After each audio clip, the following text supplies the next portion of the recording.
Two wild Yinzers kicking through the door, loud like a jag-off at a pins game fight. Brace yourself, this ride ain't polite. Two dumb Yinzers, loud and proud, heads in the clouds, voices in the crowd. Chaos brewing, they don't play nice. Hold on to your iron and grab your prime anti-slice.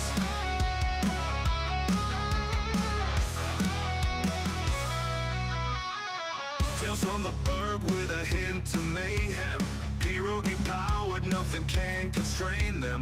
Knocking back stories like an icy cold brew. You never know what these two might spew. Two dumb Yinzers, loud and proud, heads in the clouds, voices in the crowd. Chaos brewing, they don't play nice. Hold on to your iron and grab your prime anti-slice.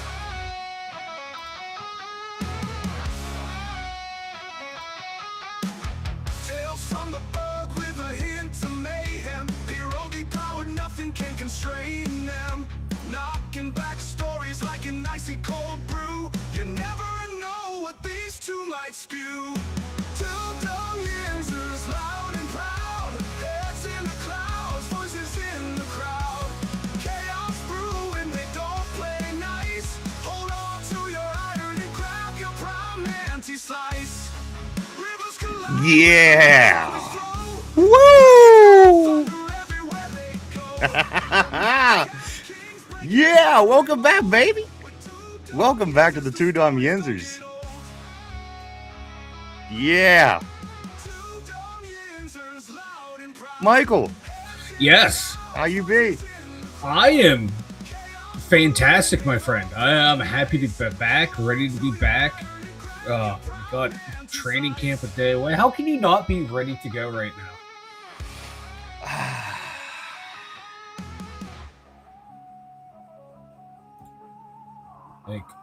This is like the time of the year to be a Steeler fan. That's right, everybody. Welcome back. Welcome back to the show. Great to see you. Welcome back. This is episode 1001. Tortillas told me it's episode 1000. We'll figure out what's going on with that in just a moment. Welcome back to the big show, everybody. This is the Two Dumb Yinzers. This is episode 1000. This is season 10. Well, I'm glad to be back. I got to be honest with you. I even had some butterflies this morning. I got to be honest with you. I haven't had butterflies before doing the show for roughly 1,000 shows. Yeah. It is nice to be back. I just hope that I didn't forget what the hell I was doing here. But you know what? We're here. We're going to make it happen. Michael, how was your vacation, brother? It was nice. It was nice to relax, to get away, to get the mind right and fresh for a long season that we hope won't end for us until February. As Steeler fans, until February, I should say. I do want to say welcome back, everybody. It is great to be back. It truly, honestly is. Just got off of vacation, of course, here in the summer. This is day one heading into our new season here on the show. Of course, everybody knows the training camp starts here this week. So much to get into, so much to say, so many faces to see, voices to hear, everything. We're so excited to be back. I had a couple of things before I do get started. I do want to say I'm going to dedicate this show to my parents. They had their 50-year anniversary while we were out. Yes. And I want to thank you, Mike. You also participated in the dinner. We went out and had a nice dinner with my parents. I want to thank you for being involved with that. That was really cool. Yeah, always. Yeah, your parents are awesome. I got to be honest with you. We went to this castle. It's a castle, this restaurant. Castle. I got to be honest, for a castle, I really expected the food to be a lot better. It was very plain to me. As you're reading the menu there, Mike, everything was kind of it had different names. It was kind of hard to realize what was going on. But as you started ordering, you realized it was just basically steak and fish and chicken and like everything else. Going to a castle, I think that I would have expected a lot more. However, very appreciative. It was great times. It was good spending time with, again, 50 years anniversary with my parents. It was really nice. So again, I do want to dedicate the first show to season 10 here to the fam. And besides that, for Andrew Tate yelling behind me the whole time, we had a waitress. He looked Andrew Tate. and we had a table of about 12. So he had to yell, and every time he wanted to yell, he seemed to stand right behind me. Oh, it was great. But it was nice seeing everybody. Congratulations to the Rents. Welcome My back. steak was good.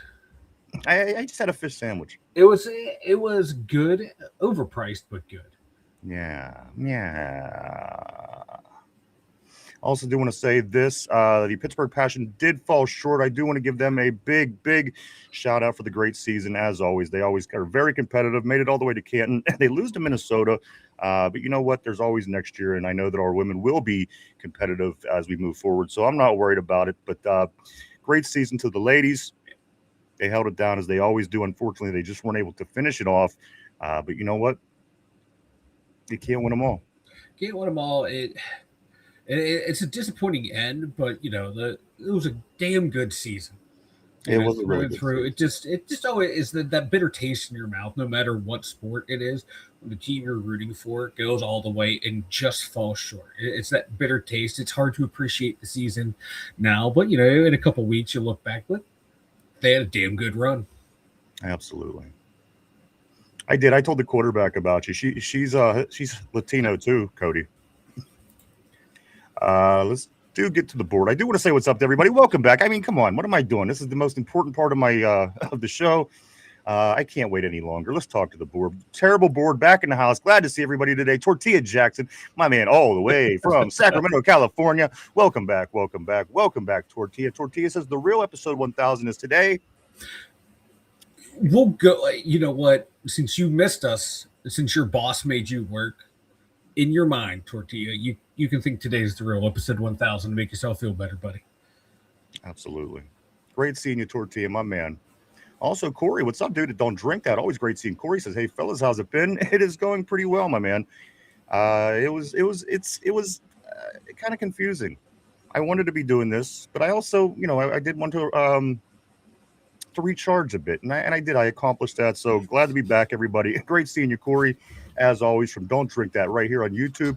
My man, Richard Jankowski, you knew he was going to be popping up because Steelers is just knocking. They're knocking on the door with training camp, of course, starting this week. Always great seeing my man, Richard, on the board. Welcome back, sir. Great to see you. I hope you're having a good summertime. Yeah, I know that we are here on this show. Let's go to Corey right here. Corey says that week off felt like a whole Aaron Rodgers off season long. I got to be honest with you. It did at times for me as well. Cody said, who's that guy on the right? I don't know. Apparently he's Jack Black. I don't know what the everybody keeps saying, but everyone says he looks like Jack Black. I'm not saying. Not with the beard going. I don't. I don't like the way I look when I shave my beard, but it got to that point where I had to shave my beard, and now I got to let it grow back in. Tortilla says President George W. Thunder. Americans. Let's go right here to Richard. Richard says this. He sent the Uncle Art. The Uncle Art 40 Jules. Thank you for that, my man. Great seeing Richard. It truly is great seeing Richard. And I'm getting really excited, Mike, because again, we have faces and names that we talk to all year long, but then the Steelers season names start coming in, and it's really exciting. It's exciting to see everybody and get back in the swing with everybody. So again, great to be back. Great to see you guys. Thank you for being here with us. Thank you for your support all the way to this point. It is greatly appreciated. Truly, honestly is. It really is. Thank you, guys. Let's go right here to the original OG, Yinzer Joe. What's up, brother? He says, hey, fellas, I was here for your historic episode, but again, was unable to comment or congratulate you guys. Again, Trey JPJ, my man, always great seeing Yinzer Joe on the board.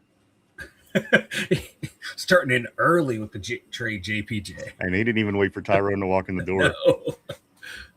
Let's go here. Cody says this looks like my balls after I manscape. Hey, look at that. And that's the look I was going for. Thank you for the pictures. You might want to go see a dermatologist. That's all I'm saying. And this is your pre-shave on the balls, I'm guessing. Let's go here. I do want to say what's up to my man Jamal. Always great seeing Jamal. Gang fam. Hopefully good things are going good for you in Texas. I know it's got to be hot down there. It's been hot here. My man Jamal. Always great seeing you, sir. Welcome back. Richard says, congratulations to the Rents, 50 years. I would thank you, sir.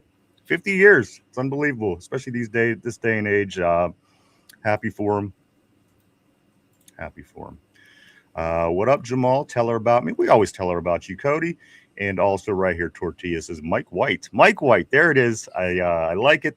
Mike White in the house. Speaking of white, I got to go down to the store and get myself a new hat today. Or wash this one because it looks like it has semen all over it.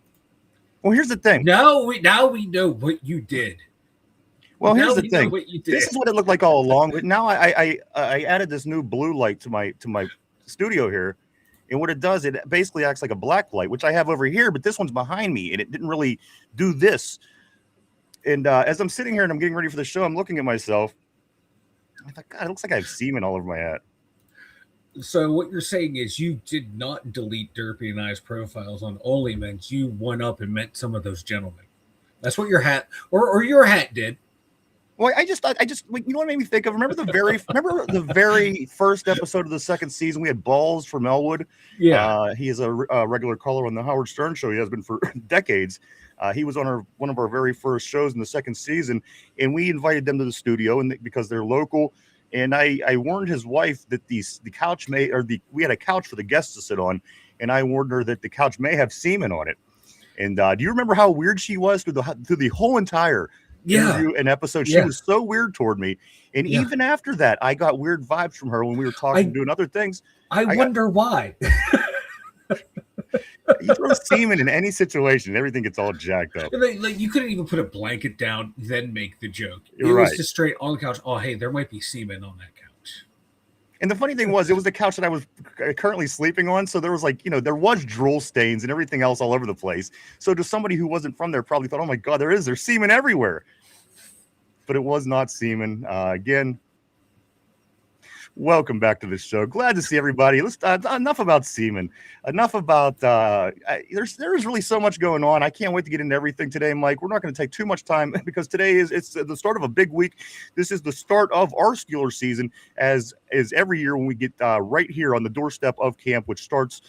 They start showing up tomorrow at St. Vincent College in Latrobe. I'll talk about the schedule here shortly and so much other things going on heading into this football season, Mike. I really got to be honest with you. There's no time for me to think about LeBron James going to Philadelphia. There's no time to think about Ryan Clark and the dictatorship that is ESPN. I don't have time for all that, Mike. I'm ready. I'm focused. I'm ready for Pittsburgh Steeler football, and I think there is probably about a gazillion Steeler fans just like that, like us, that are ready as well.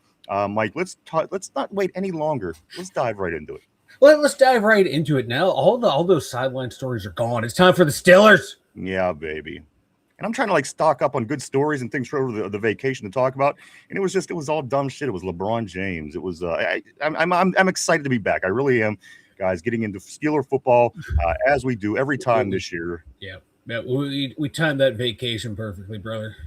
Yeah, we did. Guys, again, thank you so much for all your support. Thank you for being back. We couldn't appreciate you more. Let's jump right here to Sick Jones. What up, Sick Jones? Welcome back to the show. Welcome back to the Terrible Board. Sick Jones says, oh, shit. What up, brothers? How was y'all vacation? Vacation was good. It was good. Every once in a while, you need that, Mike. That was, of course, the longest period of time that we had taken off ever since we started the show. There has never been an 11-day period that we have not did the show. So, again, this is all new to us. I'm trying to settle back in here. I'm trying to recognize everything and make sure that we can be as seamless and flawless as we possibly can for everybody. Let's go right here. Sick, always great seeing you, my friend. Welcome back to the show. Cody says it's not that hot today. It's only 102 in Texas. That is called a Texas, Pennsylvania winter. Is 102 in Texas, guys. It's always hot in Texas. Cody, my man, hope you stay cool, stay hydrated, all those fun things. Don't want to see anything bad happen to Cody. Somber, yo, what up, brother? Great seeing you back in the house, all the way from Los Angeles, California. Somber in the place to be. What up, my man? Great seeing Somber. How you doing, sir? Tortilla says this: if you're gonna bust a nut and you're at least wait, what? If you're gonna bust a nut in your hat, at least pull a rabbit out. It's what, great advice, and I will keep that. And I'll put it right in my hat. Mexican winner. There it is. Mark Malone said it right. That's what I was trying to think of. The Mexican winner. It was a Mexican winner, 102 in Texas. Welcome. Always great seeing Mark Malone back in the house. I hope things are going well for you. Corey says this from Don't Drink That. I'm a few weeks away from diving into merch sales. I'll hook you up with a hat. Laugh my ass off. Can't be all over the cloud with semen forehead. That's true. And I never had luck throwing hats in the washer. That's the one thing I'm afraid of because the bill gets all bendy and weird. It's just never the same. So I think I got to get down today. I got to go grab a hat. This is my semen hat. I don't know if it's going to hack it. New merch available at the store. Yeah. Act now. Get the new Too Dumb Yinzers semen hat. Use promo code semen. Yes. Ryan's nuts. Let's go to Cody. Cody says, welcome to my submarine. It's long, hard, and full of semen. Hey now. Somber says, interesting time to enter chat. I think I have semen on my hat. Let's go right. Yeah. Cody says, did Quan Alexander come in for a physical? I don't know, Cody. Mike, I haven't heard anything about Quan. I have not heard that either. Joe says, I want you guys' opinion on Ryan Clark firing. He worked there 12 years. Turnover and firings happen. He also didn't help himself out with his on-air confrontation with Peter Sager. Yeah, I'm gonna get it. We'll get into him here shortly. It's hard to say at this point. Corey says, don't do that. I put a hat in the washer. That's what I'm saying.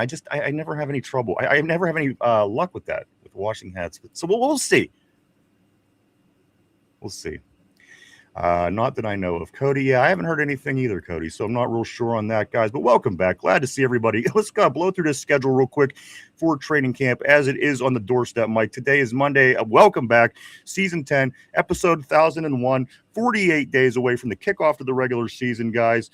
What do we got? 17 days away from the first preseason game against Green Bay Packers, which both coincidentally are home games. So in 17 days when we play Green Bay, it's at home. In 48 days when we play Atlanta, it's at home.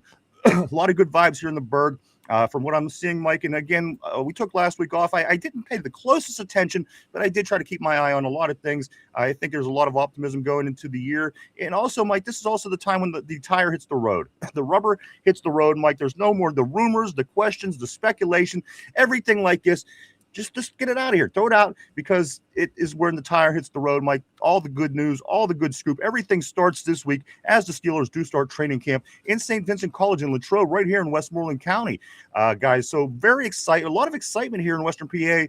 I know there is. I can tell, Mike, because you're looking on sites, you're looking on things, and you can see the numbers of everything going up, people's likes, people's everything is just getting really exciting, Mike. And again, they really haven't even arrived at camp yet. So it's only going to accumulate and get better and get bigger as we do move along and get forward, get closer to playing games. And again, guys, in just 17 days,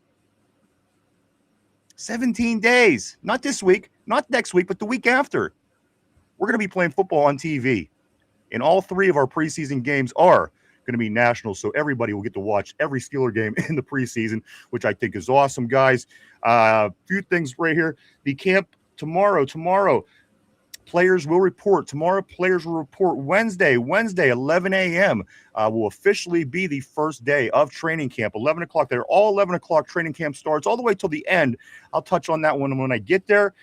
Thursday, 11 o'clock. Friday, 11 o'clock. Saturday, 11 o'clock. So this, Mike, this is the acclimation period is what they call it. Yeah. And then after the acclimation period, they come back the following week and they get ready to put their pads on because on Monday, August 3rd, 1 week from today, the Steelers are going to be strapping the pads on, getting their shoulder pads, getting everything ready, and getting out there and getting ready to get physical, Mike. Again, we're not real sure what we're going to see from the Mike McCarthy camp. But we know that Mike Tomlin certainly has made it pretty physical in the past at Latrobe. Mike, what are you expecting to see from the team under the new leadership of Mike McCarthy? Hey, that's a good question because, like you said, like Tomlin, his first couple camps, but definitely that first one was a physical camp. And then he scaled it back, and then from year to year, it would change on how the year ended. And like if you felt they needed a physical camp, they'd go physical. They needed to scale it back, they scale it back. But new coaches and a new team, whether they're experienced coaches or not, tend to have a little bit more physical practices. With McCarthy, he's a guy who's been there, done that. The team has already bought into him and all the offseason stuff. So it might be a mixed bag. It might be like, hey, one day will be physical, but if I see you guys aren't aren't engaged, guess what? Tomorrow's going to be even more physical until you get your mind right. So I think it might be a mixed bag depending on the previous day, or hey, today I really want to challenge them. We went through a lot of stuff, threw a lot of stuff at them in the classroom. Let's go see if they can do it out on the field. I think it's going to be a day by day, practice by practice type situation. So 1 week from today, Mike, it's going to get physical. They're going to have pads on. Yeah. I mean, this is just one.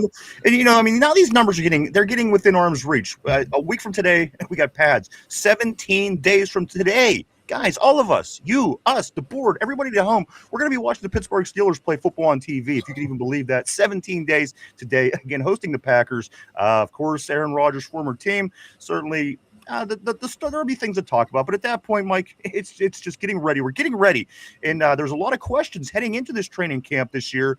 Certainly under new coaching staff, there's nothing that we could walk into this season and say, "Oh, we know what they're going to do there." We technically don't know what's going to go on with the Steeler team, and this may be one of the things that I'm most excited about, Mike, is just kind of seeing the new process, seeing the new things play out, how they differentiate from the things that we're used to seeing under Mike Tomlin. I mean, come on, this is the first time in 2 decades, Mike, 20 years. Yeah. 19 seasons, Mike Tomlin ran the ship. So again, I was a young man. You were a young man. I don't even know if Cody was even born the last time Mike Tomlin wasn't running a training camp. But here it is, guys. And again, 17 days, Mike, Green Bay, and in just 48 days, if you can even believe that, it's going to be nonstop regular season football for months and months and months and months.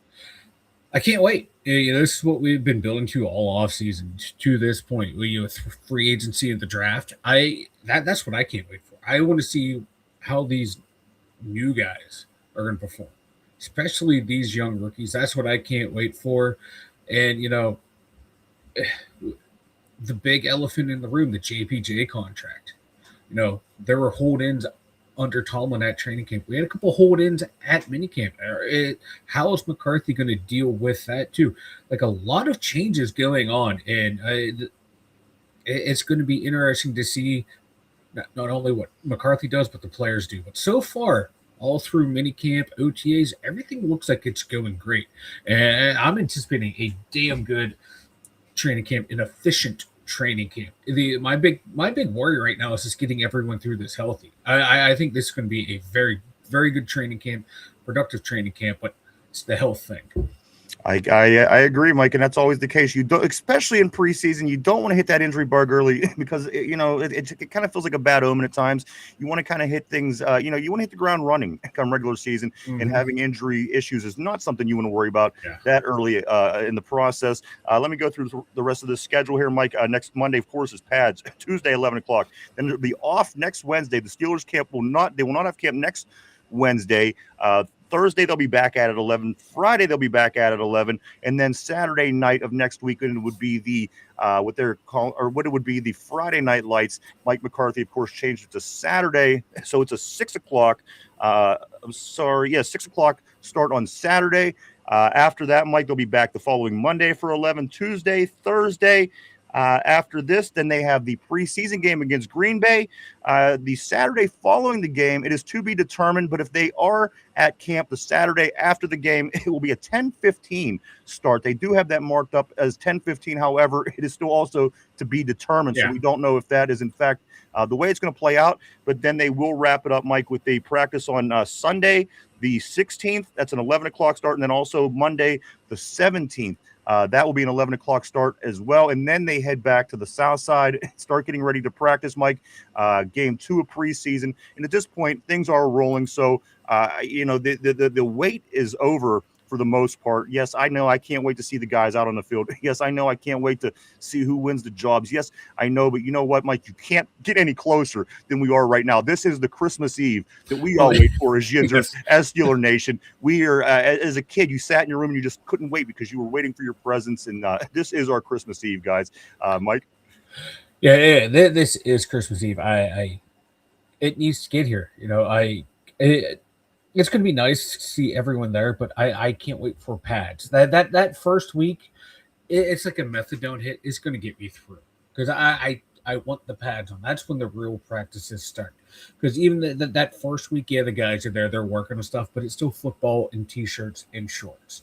what are you going to see? Once you get pads on, once you start doing drills, one-on-one stuff, that's when we get to see, okay, who's ready to go, who's going to need work, who's doing better than we thought, who's not looking as good as we hoped. That's for me when training camp starts, is that second week. So this right here is just going to get me through it. I'm shaking with anticipation. Yeah, and you know what else? I think you were also recovering from Ryan fatigue over the vacation, and now that you're back with me, maybe this is why you were shaking. I knew that you almost had a nervous breakdown, but I think the break helped you out, Mike, and we're already all set. It was weird to be able to like sleep for 5 hours after work. My body did not know what to do. It felt like I was missing something. And this is day one of the next 1,000. So, if you want to put it in perspective, Okay, I know. So another 1,000 episodes, I can get a vacation. Just think about, when we were talking to the rappers, I believe, their very first episode. So just put yourself in that spot. That's where we were, Mike, and we are there again. So, good luck to you for the next 1,000. I'm sure the Ryan fatigue won't get to you too quick. No. Hey, maybe we'll make it through training camp without a fight. I doubt it, but let's continue to look on the board. Like, there's always fights in training camp. There's always fights, not with us, but on the team. But you know what? For us, we can fight. We can fight, exactly. Let's get back to the board. I'm so happy to see everybody. Again, guys, I can't even express it. I truly can't. You don't do this for 1,000 shows. Step away for, a week and a half and truly not miss what it is that you do and who you talk to and who you associate with every day. And again, I communicate with people on our board more than I do with my family. It's just what it is. And I know that it's the same way with other people as well. So, guys, thank you for being with us. Thank you for your support. We hope to continue to be able to do for you what it is that we do continuously through this season and keep the emotions and the everything high and ready for the Steelers. Get you ready week in, week out. Guys, I think that it's going to be a blast. Thank you so much. Again, I can't thank you enough. Let's get back to the board, Mike, and then we're going to get into some Steeler talk. We have camp just days away. So much to get into. Let's go right back here to Somber. Somber says this: you need a little cage thing for your washing machine to wash your hats. You can't just throw it away, wash it all willy-nilly. I agree. And again, I was going to just roll with it and not even say two words, but since I added this light over here, it's the forensic effect. Now everybody can tell I have semen all over my hat, or at least what is perceived to be semen all over my hat. But I'm going to work on that. That's my chore for today. Whatever I do, it will go down today. Let's go to Cody. He says this. He says, you can wash your hat better in the dishwasher. There's a plastic hat cover you can buy that keeps your hat from changing. Say, I got to figure something out. I got to. Let's continue on. Tater, I do even want to say hi to Tater. Great seeing you, brother, from across the pond. Tater Tart is, of course, the new San Francisco 49ers fan in the group. He jumped from Cleveland, which I can't believe. That's why, I'm not even giving him that much shit for jumping because, again, to leave Cleveland's fan base, I think that is an accomplishment for any person that wants to better themselves. And, again, good luck to you. Good luck to your team, Tater. And everything like this. That shows growth as a human being. It does. Even for a Tater Tart, there's even room for growth, you can see. And there you have it. So, Tater, good for you. Tortilla says, Tater, how do you wash a hat in Ireland? How do you wash your hats in Ireland? I don't know, but I have something to do with potatoes. I just think the potatoes may be involved some way. Yeah. Yeah, potatoes are Guinness. Let's go to Somber. He says, that cage I mentioned, Cody, I've had mine for almost 20 years. I've seen them. I've definitely seen them. I'll see. I'll figure out what I got to do. The original OG Yinzer Joe says this. I'm willing to bet McCarthy doesn't do 7-on-7 or backs on backers drills. It's sad to say to be as good. You know what? I agree. We're going to see some changes. And again, these things are going to be things that that are going to be different than we've seen for 2 decades and even more. So again, very excited to see. I'm very excited for the change. Sometimes you don't like change. Sometimes you do. I'm welcoming the change, Mike. And again, so much to absorb, so much to take in, so much to learn about all the new things that's going to be going on with this football team. A lot of new stuff. It's going to be fun and exciting to see what's going on there. Absolutely. Let's go right here to Christopher. What's up, dude? Always great seeing Christopher all the way from South Florida, the Miami area. Chris says this. He says, hey, Yinzers, I just came back from a 2-week vacation in Hawaii. That's a great place. I was there once myself for a week, and I would certainly go back. Absolutely. He says, with the wife, that's awesome, bro. He says, I'm heading to Latrobe tonight and staying in Seven Springs Resorts throughout training. How long are you staying up here, Chris?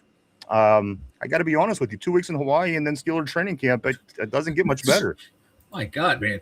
I want to know what Christopher does for a living, and is he looking to adopt a middle-aged fat white guy as a son? Hey, you never know. You never know. He might want to drag around a little bald Jack Black if apparently that's what everyone says. I don't see it, but again, Jack Black is who Mike is being compared to. I do want to say what's up to Derpy. Always great seeing Derpy in the house. My man, Derpy, say what's up to everybody. What's up? My man. Derpy's Derpy got some spectacles on. Derpy, Yes. He's looking like a like a Bubba Ray Dudley. You do got the Bubba Ray if he Dudley gave thing up going on life. If you gave up on life. Let's continue through the board here. We got a lot going on. The original OG Yinzer Joe says this. I bet JPJ doesn't sign the contract and the Steelers franchise tag him instead. That's a possibility at this point, and we don't know. We will continue to follow this through, Mike. Some different things happening over the weekend involving Christian Gonzalez, Devin Witherspoon, all things that are going to play into this as well. So a lot to get into today. And I don't want to. It didn't seem like I was just jumping off of Chris. I'm very excited, Chris. I'm excited to have you in town. I'm also happy to hear you had a great vacation with your wife. And if you want to rent Mike, he's available throughout the training camp. So do so if you wish. I can't promise you it'll be a walk in the park, but there it is. Mike is for rent. I'm for rent. I'm a rent boy. Wait, that didn't sound right. No. Just learning. Always great seeing Just Learning. Homies, I missed you guys. We missed you too, brother. Great seeing you. Just Learning says 4 quarterbacks equal to 4 horsemen. I think we're going to have 4 quarterbacks when it's all said and done. Again, this is going to be something else we're going to talk about today too. I put a little thought into this over the time off. A lot of stuff we do want to get into. Tyrone, the man, the myth, the legend, the GOAT. Tyrone, great seeing you, my friend, as always. We're going to get into JPJ talk real soon. Because, of course, this is a big story heading into camp. Christopher says this. I can't wait to have a few beers with you guys at Sharky's or Diners. Hey, man, sounds good. Keep us posted. Listen, I don't know how I want to do this. Just give me time. I want to get you a way to communicate with us, and we could figure things out. So do just bear with me here shortly until I get through some of these messages. Let's go here to Mark Malone. Mark Malone says this. Will they get JPJ traded before Wednesday? Mark Malone, he, out of the side of his eye, he sees Tyrone walk through the door. Mm-hmm. And he's like, I got to attack. I got to attack. And he does have the picture of Mark Malone. I love the mustache. There it is right there for Mark Malone. And I really can't ever see these pictures, Mike. I can't. They're always really small and difficult to see, but I can't miss that Mark Malone mustache in that picture of Mark. It pops. It's very prominent. It sure is. And I do want to say Derpy again with those glasses, looking like a whole different guy. I know, right? Look professional. How'd the show go last night? I didn't get a chance to tune in. I apologize. I usually watch Derpy's nerd shows. I didn't get a chance. Everything go good last night? Yeah, it went well. And then I passed out and lagged out, and then I got off. All right. Sounds like everything. Another day in the office. Let's go here to Rodgers has a fake wife. Just learning. Also Tyrone. He says I heard JPJ Steelers are close on a deal. Again, we're going to get into that here. I don't have any definitive answers, but again, we'll talk about it real soon. Mark Maloney says in a Detroit trade. I do want to say what's up to Kevin. What's up, Kevin Reed on the board? Always great seeing you. He says, hey, Yinzers, a ball cap, buddy. You know what? I'm not sure where that came in at. I don't know how much of the story you did catch, but the guys are making fun of me. They say it looks like I have semen on my head. I don't know. I don't see it, but there you go. Yeah, Mike. You don't see it, but you taste it. Hey, now. Let's go right here. Somber, the original OG Joe says the Steelers are close to trading JPJ too. Mark Malone agrees. He says that's what I heard. Just Learning says, are the gays still on page right? They're not. I shut it down. The thing was, it was just getting really weird. Mm-hmm. Were you still checking it afterwards? Well, for a couple of days. But here's the thing. What was going on was every time I was doing something, it would just pop up on my screen. I'd be here on the computer, like my son would be here with me, or I would be, and it was it was like Tootsie has a message for you or some shit, and there was like, this big guy. I had to get it off my computer. But it is gone. It is gone. I like how you waited a couple days, bro. That's great. That's commitment to a bit. Well, it was weird because it wouldn't. I couldn't get out of there at one point. Like it wouldn't let me cancel the page, so I had to go in there, and it was a whole thing. But it's gone. Let's go right here. Let's go to Somber. Somber says this: seeing the highlights from the other team's camps on Twitter. Blues ball is back, baby! Woohoo! That's right. It's just a whole feeling. It's a physical feeling that you get when it's almost time to get ready for football. Yinzer Joe says Tater's smarter than the average Browns fan. I would agree. Proof is in the pudding. He jumped ship and went to another team. To me, that means he is smarter than the average Brown fan. I'm welcoming the change tool. Richard is saying the change tool. Tyrone says Derpy. Oh, shit. Derpy's in the heezy, baby. Somber says the Derp man, the Derpster. Looking good as always, Derpy. He has the new look. The new look Derpy. Let's go to Cody. He says, man of a lot of words. That is our Derpy, Yes, of course. Yes, he is. Ragu, great seeing you back on the terrible board. He says, hello, Steeler fans. Great to see you, Ragu. Hope that you're having a great summer, and I hope that you're ready for camp. Of course, starting tomorrow. As the guys start showing up tomorrow, Mike, you'll be able to tune in and see big trucks, nice cars, quads, however the guys want to show up. Maybe crawling. Who knows? They always have different ways of showing up to camp, and I'm excited for this just as much as anything else. Dude, I want to see someone come in and on a parachute. Yeah. Who would most likely come in on a parachute from this team, would you think? Dunker would come in on like a pickup truck or a dump truck. Parachute. I want Cam Hayward to do it. Oh, You just want the parachute to fail. That's gotta be a big parachute. Yeah, it's gonna be a big parachute. Dirtbag Skoranek. I could see him coming in. Skoranek, I could see that too. I was watching a little bit about Cam's dad, Iron Head, over the vacation. Did you know he was over 300 pounds? I mean, he was a pit player. I should have known this, but a running back over 300 pounds. If you haven't, go right here on YouTube and pull up some Ironhead Hayward highlights, guys. He was a 300-pound plus running back, and that's in the era where if you were a 300-pound lineman, you were an anomaly. Eli. Let's go right here. Let's go to Cody. Cody says Mike's an island boy. Mike, you look like one of the island boys. He's saying. Yeah. I barely know who you're talking about, so I'm just going to go with. Mm-hmm. I think it's those two weird guys. Yeah, I know who. Yeah. I think they might be clones. I'm not sure. But there's something. There's something really weird about them guys. There's like Jimothy the raccoon pulled them out of the trash and put them back. Yeah, I understood that reference. I didn't. So there you go. Let's move forward. Tortilla says this. I was the first one who said trade JPJ, and you were the first one on Tyrone's hate list. I can promise you that as well. I do want to say welcome to I Like Fish 265. He says Seahawks on top. Seahawks on top. You know what? They had a good season last year. Let's see if they could continue that. And in the NFC, more power to them. I have no opinion one way or another. Over in the NFC, they have a shot. Let's see if they could run it back. Of course, losing the MVP of the Super Bowl, that's, and a few other people. But you know what? You don't win a Super Bowl by not being good. So maybe Seattle will be able to run it back. We will see. Welcome to the show. I Like Fish 265. Tyrone says this. Mark Malone was a shit QB for the Steelers. Let's not forget. Let's go to, and you know what? He was always real frumpy. Like, do you remember watching Mark Malone on TV? Like, he had this real long back of his neck, but his body was real frumpy. Yeah. Yeah. We made listen, I was a young kid, but we made a lot of fun. As a matter of fact, we were doing something similar to what we do here. A friend of mine had what did he have? Like a tape recorder.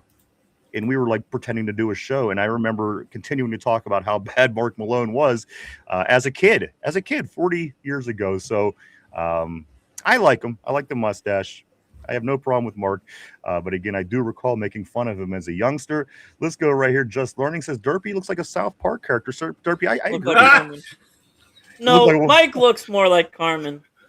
Derpy, you look like you could. Oh my God, Kyle had the obnoxiously Jewish cousin. You look like the fatter version of that obnoxiously Jewish cousin. You know what? I'm gonna have to agree with you. I'm gonna have to agree with you, Mike. Sadly.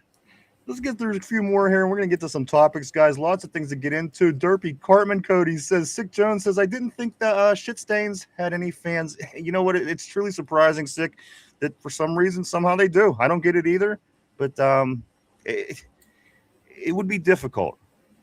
I mean, if you love football, you're going to love the team. But again, Mike, we also understand the concept because our Pirates are terrible usually, and we have this, but I don't know. It's tough. I agree with you, Sick. I'm still trying to piece it together, even this long into the process. Let's go right here to Yinzer Joe. Says Ryan pops on the gay site and gets cum on his hat in the process. Basically, in a different kind of way, maybe Eli. LOL. Somber says. Let's go right here to Tortilla. He says arriving in a limo that Tony Romo is drunk driving. How many years now is this going to be former quarterbacks? Last year it was Sanchez. Sanchez got himself in a little issue there last offseason. Now it's Tony Romo, guys. It happened in Wisconsin, so they have like layers of drunk driving because they're all alcoholics up there. So he wasn't even on like the bad side of it. He was just Wisconsin buzzed. Was probably like Ohio drunk. But he was Wisconsin bus. So he might skate through this, boys. If I'm not mistaken, and I could be, correct me if I'm wrong, didn't Mark Sanchez incident happen in the Midwest as well? Wasn't he like in Illinois or something like this? I can't remember. I know he got stabbed, though, because he kept following the guy. Yeah, I think it was, for some reason, I think it was the Midwest as well. Stay out of the Midwest. Yeah. Party in the big cities, call fucking Uber. You got the money. They tell you stay out of trouble, stay away from problem areas. Who thought going to the Midwest would lead to these problems? But there you go. Let's go right here to Ty says Peyton Wilson. Joe says the players aren't allowed to do that stuff anymore per the organization. Mark Malone. Mark says the Ironhead was no joke, bro. And you know what? I reminded myself again, 300 pounds. He was a starting running back. It wasn't like he was a gimmick. Go back and watch Craig the Ironhead Hayward. The footage, the videos right here on YouTube, guys. Just kind of go back a little bit because it was pretty impressive to see a guy of that size do what he did. Let's go right here to my man Chris. Christopher says the Steelers will probably arrive at camp tonight because they have their conditioning to absolutely. They'll probably start showing up tonight. For the most part, I agree. Chris is a veteran, though. He does camp quite often. So you know what? I'm going to take his word on that. Cody says this MVS arrived on a ferry, of course. Scantling. You know what? I'm not going to miss him. I'm not going to miss Adam Thielen. I'm not going to miss any of that disaster we had going on in the wide receiver room last year. I'm all about this team this year. I'm all about Pittman. I'm all about Bernard. I'm all about DK. Our tight ends, Mike, even getting some recognition from PFF over the break, Mike, as our two tight ends both make the top 32. Oh wow! They did their preseason grading of people, and both of our tight ends fit in the top 32. Mind you, there's 32 teams. We'll get into that more. I do want to say what's up. Let me just say, Bearded. I do want to say what's up with the Bearded. Welcome. He says, "Yo, welcome to the show. Welcome to the board." Pretty cool name. I could go right here to Ty. Ty says, yeah, they arrived tonight. Kevin says this Mark Malone was always smiling after he threw it. He was. Wasn't he frumpy? He was frumpy as shit. His shoulders were always slouched forward, and he had this long back of his neck. Such an odd-looking dude. Tyrone says, Derpy looks like Russell from Up. Derpy looks like Tyrone. Russell from Up. The old man from Up. Oh, okay. With the glasses. He's like really old. You're pulled up, Mike. Well, I got what Derpy actually looks like right here. Yeah, let's see. I hate you, Tyrone. There's the fat version of that guy. Yes, you're right. Derpy actually does look just like that.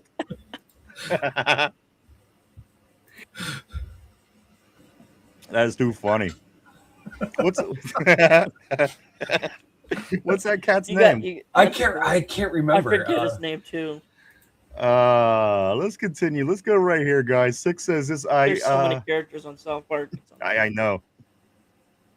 My favorite is Starvin' Marvin. Oh, the Starvin' Marvin. Mr. and Mrs. Click Click Dirk. Yes. Oh, Mr. Hanky. He was Kyle's cousin is named Kyle. Yeah, I liked Mr. Hanky. Let's continue on. Let's go down the board here. Some things, everybody. I do want to say what's up, Sosh. I do want to say everybody walking through the door, guys. You are amazing. We thank you. We love you. We're glad to see you back, everybody. Let's go right here to 6'6". Says this. He says, I can say it. Fuck those Seattle rainy city bitch pigeons. Overrated. They can have DK back as well. They're a perfect fit for each other. Overrated. I can tell you somebody's ready, Mike. Somebody's shot out of the cannon today. Sick Jones. I like it. I like it. He's always ready to go. I like it. Always great seeing Sick. Cody says, I never noticed Bill Cowher at a mud dog game trying to recruit Bobby Boucher. Okay, the mud dogs.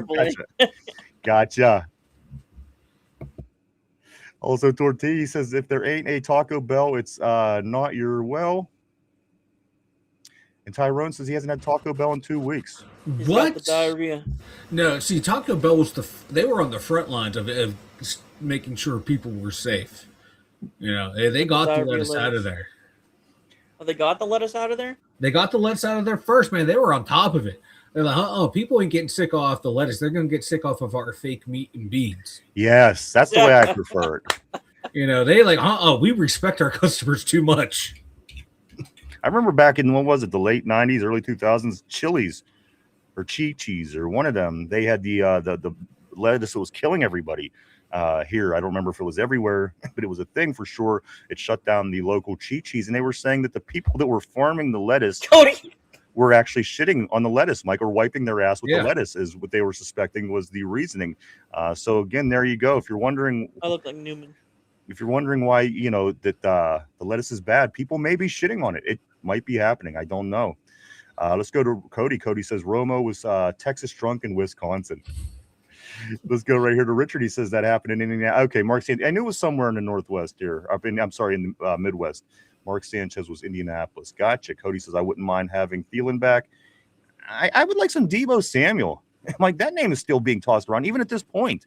As Steelers being a possible landing place. I would like to maybe get a little experiment there with some Deebo Samuel, but that's me personally. Thielen's just at the end of his career. It's just a little too late for me with him. Like I wouldn't mind Deebo because it's safe. Like, you know, one of the two younger guys takes a little while to catch on.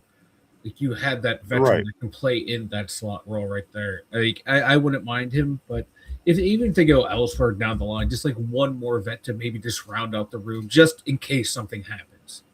Yeah, no, I agree. A little more talented than Skoranek. For sure. Yeah. Just he has it upstairs more. He's been in the career. He's been in the league. Yeah. The guy was a Pro Bowl. You know, so again, I get that.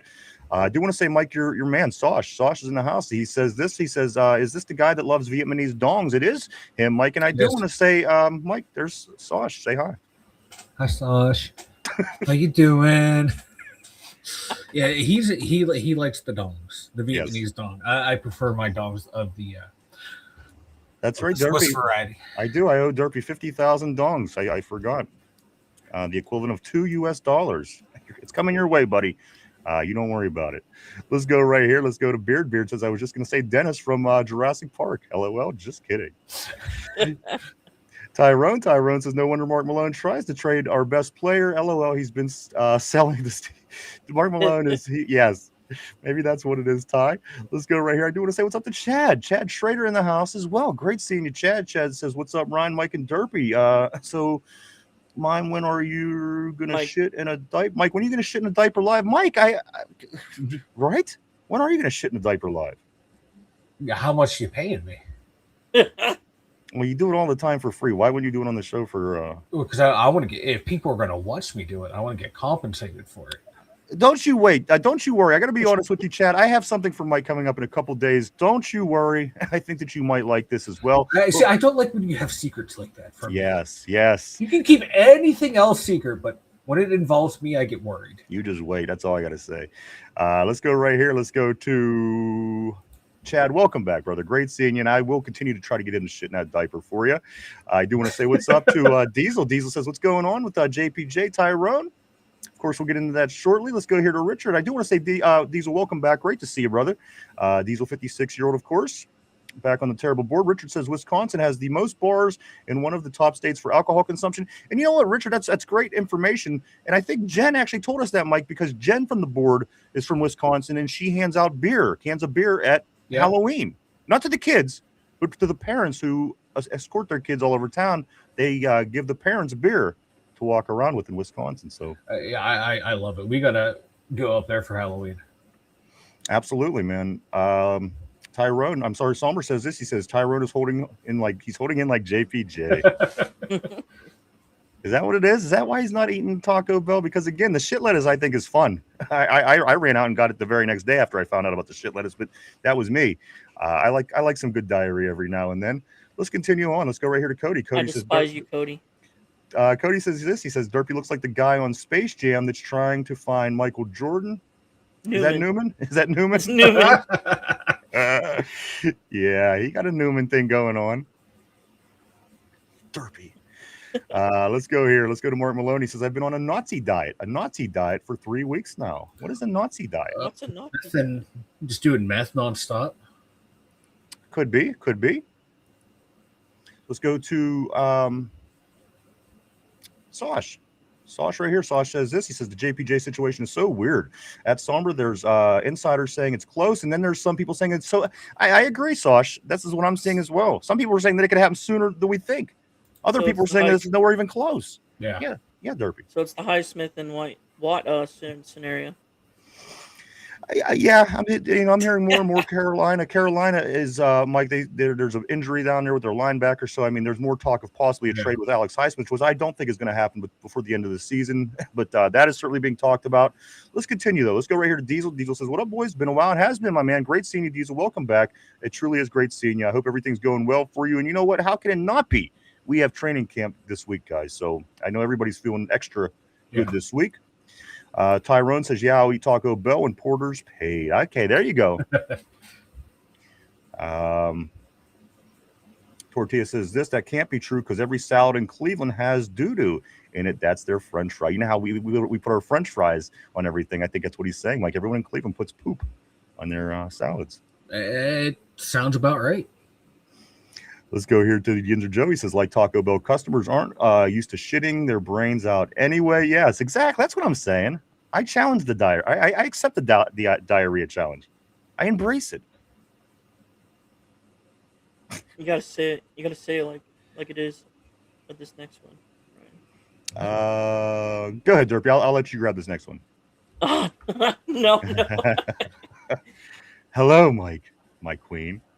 Sauce says he does follow it up by saying this, Mike, you have to think about Ryan here. Do it for the growth of the show. Imagine the influx of viewers if you decide to shit your pants on I couldn't agree more. This is what I'm talking about. You gotta, start throwing out numbers, boys. One titty of Derpies, 2 Derpy titties. No. Am I getting closer? We've already seen those. The mystery is gone. Nobody wants that mystery package. Let's continue. Let's go right here to Chris. Chris says this. Let me scoot down. I have something right in the way. There it is. Chris says, do you guys know if they will allow the food trucks and beer trucks this year? There was a few incidents of Yinzers passing out from heat exhaustion last year. I would guess that they would, Chris. I haven't heard anything different. So they usually don't change it. Derpy, you heading up? I don't think so, honestly. Not this year? No, not this year. How long does it take you to get there from where you're at? Because you're in Ohio. At least 2 hours. It's got to be 2 hours. Absolutely. Yeah, at least 2 hours. Yeah. And there's only one way besides two, but it's really only one way into the entrance of the camp. Yeah. It's been a couple seasons since you've been up there. Have you been up there since you got I went there last year. You went last year? Oh, that's right, you did. Yeah, I went last year. It was busy. And you left before Friday Night Lights or something? Yeah. That's right. What a citizen Jen is. That's right. Jen is yes. Absolutely. Awesome. Kevin says this, Tony needs to stick to the cheese up there and not the wine. I will say one thing about camp, Ryan. Yeah, go for it, bro. Is that everyone's complaining, some fans are complaining about that Tomlin used to do later practices and now McCarthy's doing early practices. Right. I really don't see much of a difference of change because I guess it all McCarthy's a Pittsburgh guy, so I don't think he'll change much besides time slot. Yeah. And plus, it just depends what the weather is like in the summertime here. Sometimes it's 100 degrees, sometimes it's 80 degrees. So Right. hopefully works out. Let's go right here. Let's go to Cody. He says Mike wants Deontay Johnson in the slot. There it is. Mike. Yes, there it is. You know what? He's still available, boys. Ty says Cody, my brother. Also, Diesel says, hell yeah, boys, just working and sweating my ass off, smoking some Canadian. Yeah, man. Stay Take those hydrated. Canadian fires better. Oh, no, you know what? I don't want to get into this yet. What to do, Tyrone? Cody says this. Tyrone says, yeah, I don't know what to believe, to be honest. 30 million a year. That's an interesting number. I did see this as well, Tortilla. This 30 million, 31 million, possibly with Gonzalez and Witherspoon. How is this going to affect what's going on with JPJ? We're getting to that real soon. Let me get caught up just on a few more messages, guys, and we're going to dig. We're going to go balls deep into the Steelers as we are heading into camp, guys. Tonight into tomorrow, you're having arrivals. Over the next few days, it is the acclimation period. And then, of course, Monday, they will be strapping the pads on, getting ready for some contact. It's just coming so fast, and it's only 48 days away till we kick off these against the Atlanta Falcons right here in Pittsburgh, Pennsylvania to start the season, and only 17 days, if you can believe that, from the first preseason game, Derby. Time waits for no one. Time waits for no one.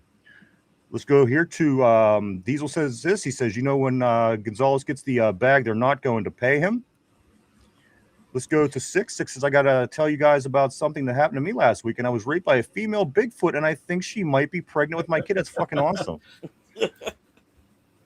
Would you and her mind coming on the show? We'll talk to both of you if you wouldn't mind. I'd like this. And then somebody else would come running out saying that it's not your baby. Bigfoot. Come on. I can see this. The original OG Yinzer Joe says, if Mike is the queen, then Ryan is my king. Besides, he takes come on his head. That's right. That's what qualifies you. Referring to Sick Jones, Ryan? I'm sorry? Referring to Sick Jones's comment, it would be the Maori Yinzer show hour. Yes, absolutely. We'll do a little Maori, a little Springer. I have no problem with that. Let's go here to Ty says Diesel. What? Gonzo and JPJ has the same agent. Tortilla. Chris says Friday Night Lights is now Saturday. Yes, that is true. It is Saturday Night Lights. Derpy. That is a change. Diesel says Gonzalez is going to get 35 million or more. They're not. See, that's like big time money now with these corners, Mike. It's not. This is quarterback. I mean, this is a position. Again, don't get me wrong. Cornerback's a huge position. But now you're getting into this kind of money for corners. This is really starting to change the way things are operated, Mike. Oh, yeah. And you look now, too, the salary cap going up every year now. Yeah. And, the revenue of the league's getting it only makes sense. The premium positions are going to keep increasing. I don't mind paying a corner a lot of money, close to quarterback money, because outside of quarterback and left tackle, cornerbacks in the top three, those are your three most important positions. So I have no problem investing that kind of money in it, especially now when you're banking on young quarterbacks. The Steelers are the two young quarterbacks to be the quarterbacks of the future. So you're not paying those guys all that money right now. Now's the time to pay JPJ, someone like that, over a 4 to 5 year period, because by the time his contract's winding down, that's when their new contract's going to kick in.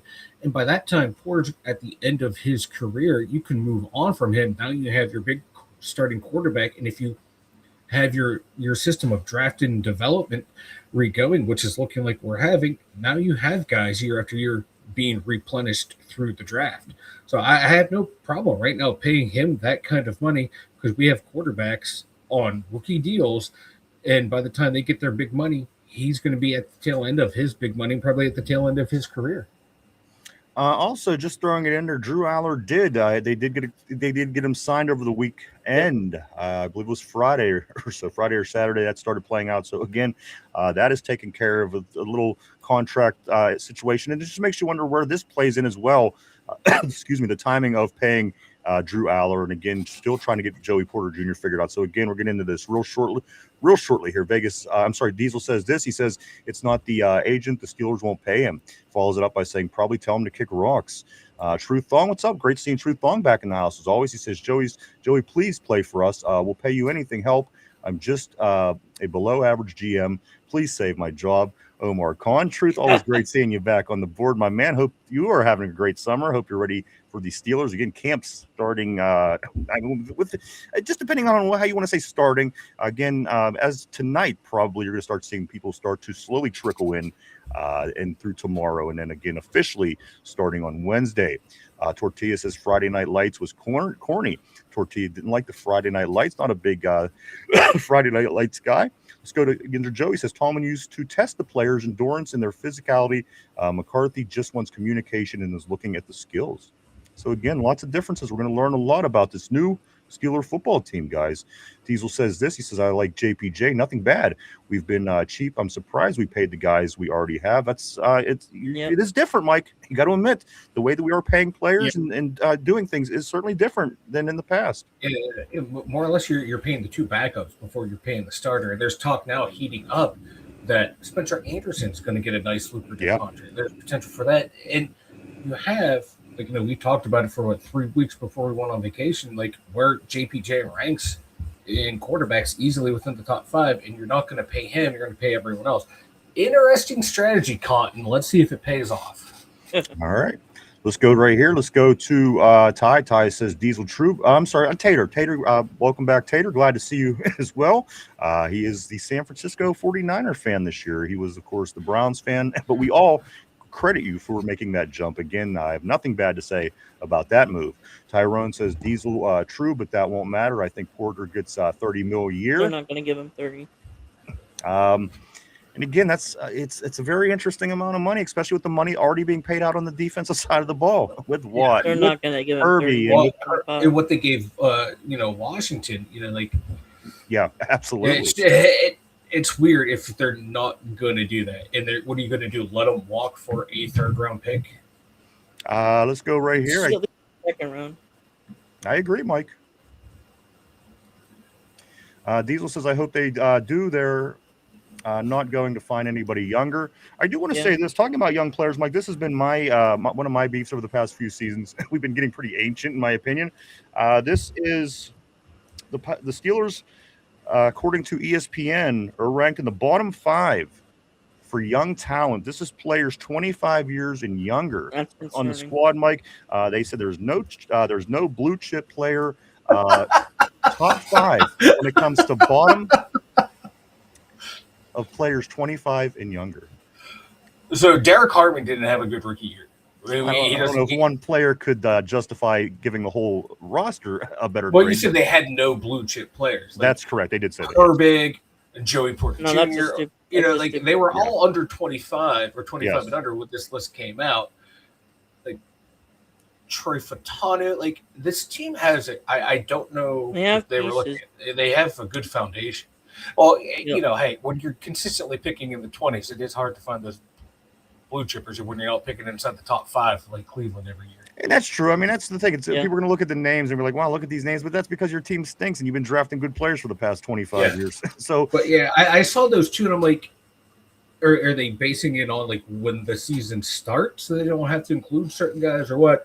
But it's just comical. Like they were every publication in the offseason was talking up Nick Herbig, but now it comes out to release your list. Oh no, the Steelers don't have any blue chippers, but yet they've arguably one of the best young pass rushers in the league. Interesting point. Interesting take. Let's continue to move forward here. I do appreciate the comment there, Diesel. Let's go to Sass. Sass says this. He says the fact that we signed Jamal Dean for just about $13 million a year is crazy. Looking at the current numbers being thrown around, I understand he's injury prone, but still, he's amazing when healthy. That's true. I can't wait to learn about Jamal Dean. I wasn't really familiar with him in Tampa Bay. Getting his numbers has him comparable, though, with JPJ and what he does from last season. So this I'm excited about, Derby. I'm very excited in Jamal Dean as well. Let's go right here to somebody else even said something. Trey Essex. Mike, your buddy Trey Essex. He makes this comment. He says the Steelers have the 3rd best secondary in the AFC North. Does that sound third? The 3rd. This is what former Steeler Trey Essex. He said. No, I'm gonna be really. We have the best. I would think that it's better than we're getting credit for. Mike, what's your thoughts? Wow. We have the best. And you know what? Like, The thing is, Baltimore Mike, this is isn't like ESPN. This is a former Steeler. We usually get props from these guys. What's going on? like Cleveland. You can argue what Denzel Ward, but Yeah. that's a wash with Jamal Dean or even Porter. Baltimore's corners suck. They got Kyle Hamilton. I have no About it. idea what the Bengals have, but it ain't that great. Right. So how the Steelers are third best is mind-boggling to me. This is why, like, anyone who listens to this idiot that was more or less a passenger on a Super Bowl team, you might want to reevaluate some life choices. Who said that comment, Ryan? Trey Essex. Trey Essex, Mike's mortal enemy on. Dude is so stupid. Dude, you play the NFL, you don't understand like running plays to set up other plays. It's a basic concept of football. You don't understand. He doesn't understand. Are they from the PFF thing? Who, Trey Essex? Yeah. No, he's a former Super Bowl champion here with Pittsburgh, offensive lineman. Okay. Let's go right here. It's retarded. I agree. I don't want to say the word, but it is. The retardation is high with that one.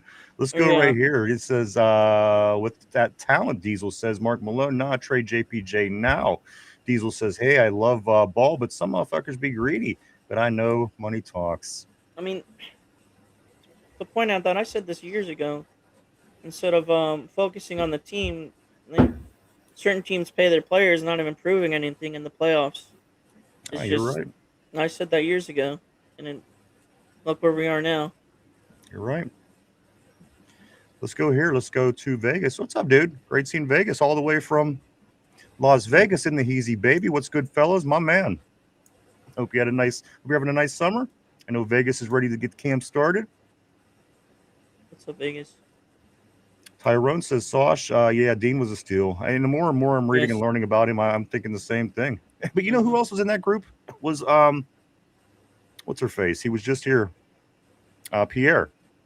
He fell in that group. Remember, it was Quinion Mitchell, it was JPJ, Jamal Dean, but also again Pierre. Yes, it was an improved season, but again, do you still have Pierre up in the list of your top 5 best performing corners? I don't think so. So let's go right here. Sauce, yeah, Dean was a steal. Chris says, hit the like button, guys and gals. It's only 9 guys. Thank you. We appreciate you, Chris. It's all free. Do hit the like, hit the follow, the subscribe, all this stuff. It's all free. Why not, guys? Steeler season is right at the door, and we're going to be here every step of the way. I promise you. Kevin says, in your opinion, who do you think will be the team MVP this season? That's a really good question. That is a really good question. Because there's so many guys. The turnover was high. It's a new coaching system. Yeah. The former MVP is gone. So that's a really good question. I'm going to have to think about that, Kev. And the greatest special teams coach is gone as well. So, that's a really good question, Kevin. Let me work on that. Tortilla says Porter is going to get $38 million from Philadelphia. Hey, why not? They're going out and they're buying. Philly's buying. If it's not the Eagles, it's the 76ers. They're definitely buying over there. Let's go back here to Corey. Corey says this, guys. Corey says they're either refusing to pay him because they don't see him as a long-term option, or they don't see him as a cornerback 1 to give him cornerback 1 money. Something is off with the whole. Something's definitely off. Again, I agree. If you would look at everything that is played out, Mike, to this point, with the Herbig contract being what it is, there's just a lot of questions right now. Certainly. Revolving around this Joey Porter Jr. contract situation, and at the end of the day, you do have the things going on other teams with corners. You're watching that play out. You're watching us spend money. Drew Aller he's just signed over the past couple of days. So, and Mike also, it was said on the board, some people have this thing possibly soon. Like getting it figured out, like soon. I mean, possibly within hours. Other people has this thing going all the way till the end of camp. Of course, JPJ holding in. Mike, what's your general feel here? If it's not signed within the first week, I'm going to be nervous. Because it's you're playing football in t-shirts and shorts at that point. You're not missing much. But after that point, now you're getting into the pads. You're getting into the physicality of it. You want your body. You're starting getting used to that. That's when I was going to start getting nervous that something might not be accomplished until the season starts. And we need a locked in now. Like the other guys, I'm sorry, could have waited. This is a centerpiece of your team. You had Pat Freiermuth. You have, two other edge rushers. You didn't need to sign Herbig and Washington. Yes, they're the easier ones to get. You could have got those done at any time during training camp. But Porter, he's your number one corner, anywhere in the top 10 to top 5 cornerbacks in the league. You signed those guys. It's a shutdown corner. You don't have to worry about their side. For me, this is weird. It seems like there's a big power play going on between the player and the team here. I mean, I kind of hope he'll be a team player just because of the history with his dad. Hell no. Loyalty in sports, especially from the team to the player. If they can get ready, you can get someone cheaper, derpy, they're going to do it. You get your money now because there's no guarantee you're going to get it again. I'm just not giving him $30 million. And at the hour and 10-minute mark of the show, I'm going to throw the hint out today. Today's question of the day will be involving Joey Porter Jr. So keep that in mind as we do move along. We grab a couple more, and then we're going to get into some things, guys. Let's go right here to Ty. Ty says that's the market. Derpy Herbig got 25. He's not accepting nothing less than 29. I think it's more the guarantee. The problem, more than likely, Yinzers Joe, he says this JPJ would have been signed already if he had been an all-pro or a few more interceptions, maybe a pick 6, but no, time to cut ties is what he's saying. Let's go here to Diesel. Diesel says this, I do think they need to sign Benton. He has some upside in D-line. Of course, Benton is a name that kind of fell out of the, certainly from us, Mike, our topics of conversation, because this was another name that we threw in there all the time. And as Drew Aller gets his situation figured out over the weekend, I still forgot about Keanu Benton. But I got to be honest with you, he is really a big part. Much. But he said right. What do you do with the Keanu Benton? What do you do with him, Mike? He's on the fence for me, one way or the other. At the end of this year, I don't think he's a Steeler unless something amazing happens with him. Where is he at with you? Like, I was just reading before the show that, there's talks like if he hits the market teams, you'll be surprised at the number that will be thrown to him. Like, teams are wanting to get some Keanu Benton. My thing is, he's a guy that you let walk and you get the comp pick for him. Right. He's the guy you let walk. You don't let one of the best at their position walk out the door. You can replace him in the draft easily. You can replace him in the free agency easily. And to get someone to replace Porter, you're going to have to either hit a home run in the first round on the corner, or you have to pay a lot of money in free agency. So why not just pay that money to your guy? It's like when you're at a job, when someone leaves because they wanted a pay raise, next thing you know, you're spending more money to replace that role. Right. It's the corollary here. Like, just keep them. It's going to be cheaper. And that's one less headache you have to worry about. Yeah, you're going to have a little less money to spend elsewhere, but no, you have a premium position locked down. You got older guys coming off of contracts that you could spread money around. It's not rocket science here. We're not trying to split the atom. This is kind of like an easy contract to figure out. What about Tyrone's next comment here? I think this is a good question because, again, a lot of the debate I'm hearing, Joey just didn't get the INTs, yada, yada, yada. But at the end of the day, it wasn't like Gonzo or Devin Witherspoon or tearing the league apart, intercepting the ball and forcing turnovers either. And people have no problem putting their names in the conversations with resetting the cornerback. So, again, very interesting. Yeah. Very interesting. I'm not really even sure what to make of it. I'm really not. Deron Bland, who led the league, he had 13 interceptions in a 2-year span, and he was not talked about as a great corner. Right. So Patrick Surtain had 1 interception last year, and people are still talking, he's the best corner in the league. Absolutely. So why can't that same thought process be applied to our guy? I agree. And it's unless we're all just here fucking trolling Tyrone. Maybe. I like the second option. Yeah, this is you know what? We took 5 years, 1,000 episodes to build up to this. This was the goal from day one. This wasn't supposed to be a real show. We were just gonna troll Tyrone all the way from 5 years ago. Tyrone, you've been punked. Just kidding. Let's move along on the board though. Let's go right here. JPJ gonna end up in Detroit. I did miss right here. I'm sorry. Tyrone says you really don't watch football or pay attention. I can tell. Mark Malone says JPJ ends up in Detroit. Diesel, I think he wants more guaranteed money, and the Steelers don't like doing that. They never do it. You're right. I agree. True Thong. He says sometimes it seems like Joey tackles like a little girl with spaghetti arms, but you got to admit, True, it's improved. I thought his It's tackling improved. his rookie year was horrendous.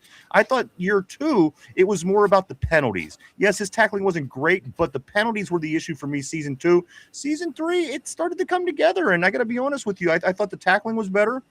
Don't get me wrong, it's not great, but it's certainly improved, and also the penalties certainly were down last year for me. So again, I agree.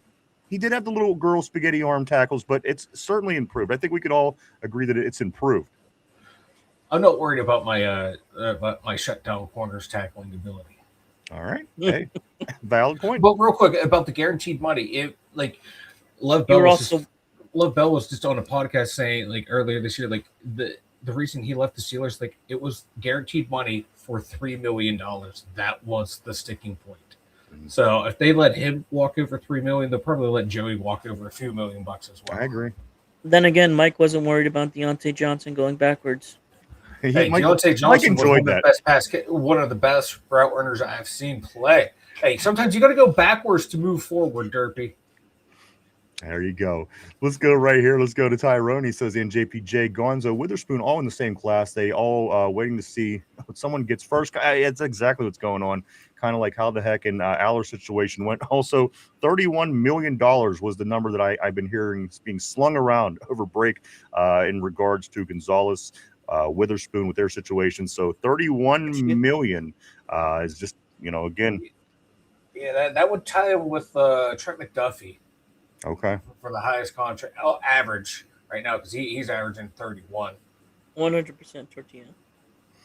Let's go right here. Let's go to Tortilla does say this. Trey trying to not get fired and follow the script they gave him. 100%.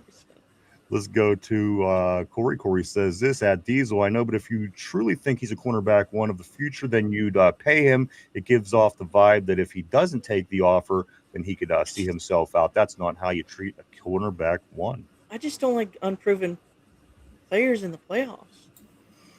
I mean, isn't that our whole team at this point, though? It's been that way the last Cam Hayward and TJ Watt, like 16 years. Yeah. No, so you just don't pay anyone, Derpy. Just let them go. Just let the entire roster go. Get a new team every 4 years. Like this is college. No, I just don't like unproven players.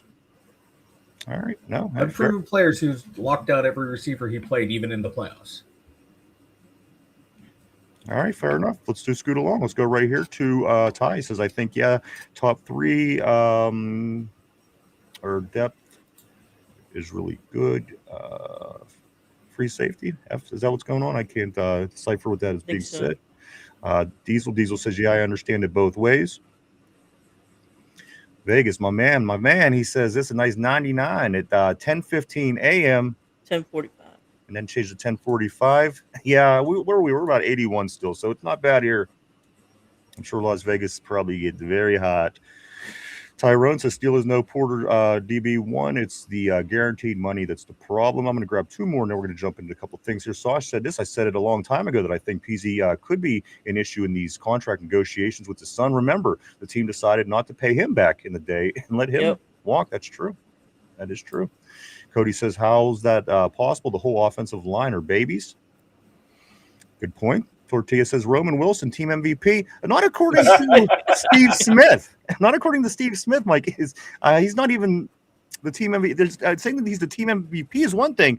Steve Smith, of course, the former wide receiver in the NFL, Mike, says he is the ugly baby of the group.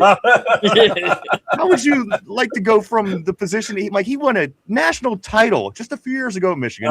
Goes on to the pros. Gets injured his first year, out the whole first year. Next year gets no playing time for whatever reason. Now you got people calling you the ugly baby of the group. Mike, I would not want to be Roman Wilson. And you know what? If anybody has something to prove on this team, it's him. Because if not, 100% him. He's going somewhere else being known as the ugly baby who's done nothing through 3 years of football. When I read that quote, then I went and read the article to see, okay, what's the context? The context fit perfectly of how he was trying to describe the receiver room. He was like, oh, that's an ugly baby. Well, it does some nice things, Yeah, right. So it's like, I hear it does nice things. Yeah, it was very appropriate because he does nice things, but can't do them consistently. Right. That's the problem. That is just great. It's the He can't perfect, stay on the field. the perfect descriptor for him. But you never know. Like that ugly baby sometimes grows up to be one of the most beautiful in the world. Maybe that can be Roman Wilson. You know, I remember my parents saying that there used to be this one girl we used to always make fun of. Everybody had that girl when you were in elementary school. And I remember my mom always saying, "Oh, she's gonna grow up to be a swan." Bro, I seen her the other day. She ain't no fucking swan. I can tell you that. She ain't even in the ballpark, cuz. And I remember thinking to myself, "There's no way she's gonna grow up to be a fucking swan." She looks like a dead bird on the side of the road is what she looks like. But not the point. The point being, I digress. Let's get back to the board. Agree Vegas. Pierre was trash in coverage until this year. I'm not buying the contract's year successes. Vegas is saying, I agree. I agree with that. So is Ty. Corey says, Tyrone, I know it's just silly. It's actually a fail in the Steelers. If your cornerback one is you're asking for guaranteed money and you're refusing, then it's a lack of faith in your player. Again, I'm not understanding what this big lack of faith is. If there is any lack of faith, if that is even an issue, I mean, of course, in the media, they bring it up. We talk about it. But at the end of the day, Mike, the guy's never let up a touchdown. So yes, not getting an interception, you might want to say that those kind of things even each other out. Okay, I've never given up. I don't give many interceptions, but I haven't let anybody score. Yeah, I haven't let anyone score. I haven't let anyone score. Look, where I am for yardage per reception, yardage at the end of the year, completion percentage against, quarterback percentage against. They aren't sexy stats, but they tell a whole different story, or more complete story than just looking at interceptions. Yeah. Interceptions are great. I love them. They can change the complexion of the game. But everything else is just as important, or if not more important than the sexy stats. And I mean, TJ Watt's sexy stat is the sack. And you know what? His sacks have been down. Ever since he broke the record, it's gone down and been down. And people say, well, injury. Well, you know what? At the end of the day, that's the sexy statistic that everyone puts with TJ Watt's name when you talk about how great he is, and you try to what's the word I'm looking for? You try to justify the money that he's making. Yeah. And at the end of the day, are you getting your money value out of TJ Watt? So again, these things are difficult. It's hard to tell. But again, I think JPJ, certainly in the media, is certainly getting undercut. Mike, never giving up a touchdown to me it's great. It's fantastic. How many guys do you know goes through the first 3 years of their career, especially getting the playing time as a rookie, as a second year guy, not getting up a touchdown? Not many. Come on. And especially like this year when he flipped halfway through the season to covering all the number one receivers, like the guys that when he finally hey, here, go cover this guy, locked them up, and these guys aren't slouches either. I want to jump over to the other side of the ball. We're going to talk a little offense, guys. A lot of JPJ talking. Of course, that is a big topic right now. There's no two ways about it, Mike. But let's talk about a few other things as we scoot along on the show here today. This here, Mike, we're going to talk about the quarterback room. I'm going to talk about a couple things. Matter of fact, you know what? Let's start with this. I did mention this about the tight ends early. I do know that let's see if I can find it here.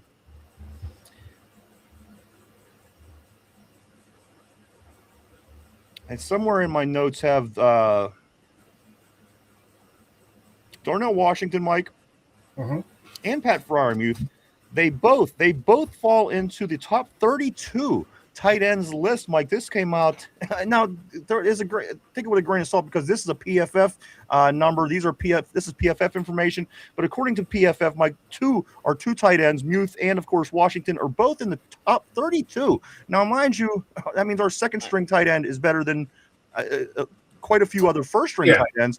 Mike, PFF has Muth at number 20 and also has Washington at number 27. Whatever your opinion is on that, one way or another, I think you could probably make a good argument one way or another. The one guy's better. But I want to throw this out before you make a comment, Mike. Pat Freiermuth has been working with a speed coach. Roman working with the Rot God. Pat Freiermuth with a speed coach. So maybe some of those, opinions people might have of the classic white end. And I'm not talking about your Gronk.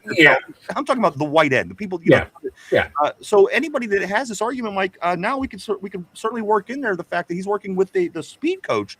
Our two tight ends, both in the top 32. Pat Freiermuth, speed coach, Mike. I like it. getting up there in age. He's been Yeah. in the league for a while now, and he probably noticed losing the step here or there. So let's find a way to maintain or gain a step. I like that the way to become more fluid, to be better in the passing game, which I think is his best suit as a tight end. He's much better pass catcher and route runner than he is a blocker.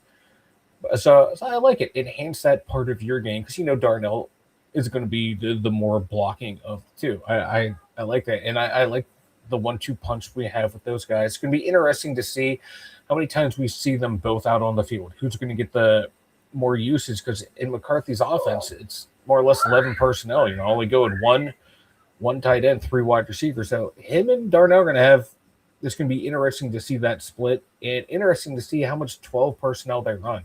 Because I think you can get a good mismatch while having those two out there, and especially if maybe Roman and Jeremy take just a little bit of time to get up to speed in the new offense. So it's going to be interesting how they're all used. But I'm excited to see what Pat Fry can do. We know he can be a very productive tight end in the league, and tight ends in the league hold Pat in high regard too. They think he's a good player too. And anytime you listen to like the Kelseys or Kittles talk about tight ends, they be like, hey, don't. They invariably someone always brings up Pat Frymuth, and they all talk glowingly about him. But this guy is a very good tight end. Hopefully, McCarthy and Angeliquio can get a lot out of him because everywhere Angeliquio goes, tight ends perform well. They always have their numbers from year over year get better and better with him. And to have a nice couple of tight ends like we do, this should certainly play benefit to the Pittsburgh Steelers offense. And then also, Mike, your number 3 wide receiver position, it's a rookie who, we're all hoping that he does good things and expecting him to do good things. At the end of the day, you're still going to need to use your tight ends because, again, you have your 1, your 2, and your number 3. It's debatable at this point. I think Jeremy is the guy with Roman Wilson, the ugly brother, whatever the hell he is. I think it's ultimately going to be Jeremy. But with that being what it is, I think the tight ends will certainly play a new role. Where in the past, Mike, under Arthur Smith and under Mike Tomlin, that might not have been the case. I think this team and these coordinators and these coaches, they want to come in and really make a name for themselves, Mike, because this is what somebody called a flawed playoff team. And I couldn't agree more. I think it is a flawed playoff team. And with a couple things improved, I think this could be a really good team, a team that could win games in January. And, maybe just using your tight ends more, using the strengths that you have to your benefit is certainly going to help you win. If you don't pass your tight ends and you don't do well, maybe if you passed your tight ends a little bit more, things would have went better. So, again, it's a whole new ball game this year, guys. It's a whole new ball game. And, again, Angeliquio, as you said, Mike, great success with tight ends wherever he coaches. Yeah. And, we saw last year, like when Pat Frymuth was targeted and made a focal point of the game plan, he was a damn good weapon to use. And it surprised me. That was like Arthur Smith's thing is tight ends, but Arthur Smith was also, this is what they expect me to do, so I'm going to do the opposite. Right. Whereas these guys, like, this is what they expect us to do. Guess what? We're going to do it. Good luck stopping. Because it's a strength. Why wouldn't you? Yeah. So go to it. And, hey, I'm going to use my best players and then instead of the players you think I'm not going to use by using them to take away my strengths. Let's get some more messages, guys. We have a lot more to talk about. Yeah, Derpy, good. Sorry, I was just want to point this out. I kind of hope we use more of the middle of the field with the Titans, but and certainly more instead of the sideline stuff. Yeah. And certainly more in the red zone, Derpy. I want to see more in the red zone. Darnell Washington. You have a guy who's a fucking giant compared to everybody else. You better get him the ball in the red zone. Believe me, people would do it to us night and day if they had the opportunity, and we sit back and not. So again, hopefully the new system, the new coordinators, we get to we get to utilize these players because again, you don't have a guy that size and don't use them. I would be all over Darnell Washington if I was the offensive coordinator. He would be my guy, believe me. Size like that, I mean, he's a video game. He's a cheat code. You can't even bring it down. Let's go right here. Cody says our safeties hold us back. The safeties, of course, this is a concern for people. We don't know if they're going to be able to stay healthy. My number one question, Derpy, number one question mark is Deshaun Elliott going to be able to stay healthy through this season? Oh, that's always been the problem with us is can't stay healthy depth wise. And that injury he's coming back from is hard. Yeah. Very hard. But from what I've read, man, he's ready to go and looking healthy. But that's why I think we need one more safety back there more than a receiver. Just one agree. more guy because Ramsey, he can bounce around between nickel and safety. Well, what about Savage? A lot of people don't keep Savage is underrated signing. See, that's kind of my. Everyone keeps talking about safeties, and the Savage, I think, is the X factor. Is Savage able? Is he able to step up and be that guy, or not? He kind of is the X factor in it all. I Because think he could. you like your starters, but beyond that, of course, the concern. But that name Savage certainly hasn't been coming up in this conversation, and I wonder why. He's another one of those guys. He's another injury-prone type of guy. Right. Yeah. So, and even with I mean, you only need him for Brisker 1 or coming 2 in, games, though. yeah, even with Brisker coming in, he has concussion issues because he's not afraid to stick his head in there and make a play. So I want someone better than Sebastian Castro and Robert Spears Jennings. Just one more veteran safety on the back end. I Is see there him anyone name. out there? Yeah, Jabril, whatever his name, Peppers. Peppers is out there. I mean, He's still floating around. You want him back? Who? He Yeah, I didn't tell you do what, the bad. guy He get didn't hit, do- but he it was a penalty every other time he stepped on the that's field. the though, thing, with him, yeah. you But he know? didn't do that bad. Let's go right here. Let's go to Bart Malone. He's going to Detroit, boys. Talking about JPJ. Let me go right down here to Ty. Ty says, agree, Steelers always do bad business. This, it's certainly not perfect. I can be honest with you there. Tortilla says, sources tell me JPJ will sign by episode 1004. Okay. All right. That's not bad. That's by the end of the week, guys. So we will see. Tyrone says that's why they're paying 41 per edge and 33 million for maybe a top 20 wide receiver. Laugh out loud.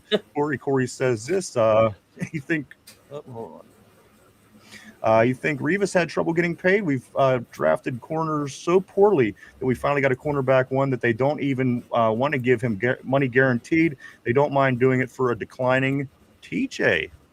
Mike, your thoughts on that? It's not wrong. I agree. Not wrong. That contract last year that the owner wanted us to give TJ Watt to make him here and forever and make him more than Myles Garrett has fucked us in this rookie class coming up because we knew you were going to have to pay a lot of people coming up. You knew JPJ was going to have to be time. You knew like Herbig and Washington. Then the following class, you knew Frazier and Fatano and potentially McCormick will have to be paid. That Watt contract is now prohibiting us from signing those guys. Where the Penguins, Mike? No, because at least Crosby's still a top 7 player in the league. Malkin's still putting up top 25 numbers. The only one you can argue is Letang. Well, I mean, if TJ comes back, then you could throw him right in the category with Crosby. If he produces, then it's worth it. But what we saw last year was not worth it. It's now screwing us. But I'd rather, move on from a guy a year or two early than hold on to him 2 or 3 years past and lose a bunch of talent. That's why we let Joey Porter go all of those years ago to Miami. We were able to sign other young players, and that helped us win championships. This one is not. Let's go to Yinzer Joe. JPJ will be standing on the sideline, then traded. Honestly, don't pay him 100%. What's that, Derps? If they don't pay him before the season, I agree, Yinzer Joe. Let's go right here. Let's go to Diesel. He said, I mean, they paid Herbig good money. He best be playing a lot. Absolutely. Yeah. That's certainly something to keep our eye on as well. I think that this certainly is the end of the road for Alex Highsmith in Pittsburgh after this season. That's just my opinion. We will see how that does play out. Let's go here to Mark. He says, trading him really is the best course of action. Tyrone says, don't drink that. Exactly, Porter. Porter, our best player. Diesel says he has a good pass rush last year. I'm trying to think who that went back to. Is that probably Herbig maybe on that comment? Let's go to Tyrone. Yeah, Steelers do this to themselves. You overpay people. LOL. 100%. Mike Sosh says this. He says he probably signs for 20 a year elsewhere and get a 3rd round comp at worst 4th round comp pick for Benton. There we go. He's at least worth a second. Who? Benton's worth a second? Oh no, you was talking about Benton. All right. Yeah, you're talking about 4th, 3rd, 4th. Yeah, I agree. Mark Malone, Everett can replace Joey Porter. Way cheaper, he says.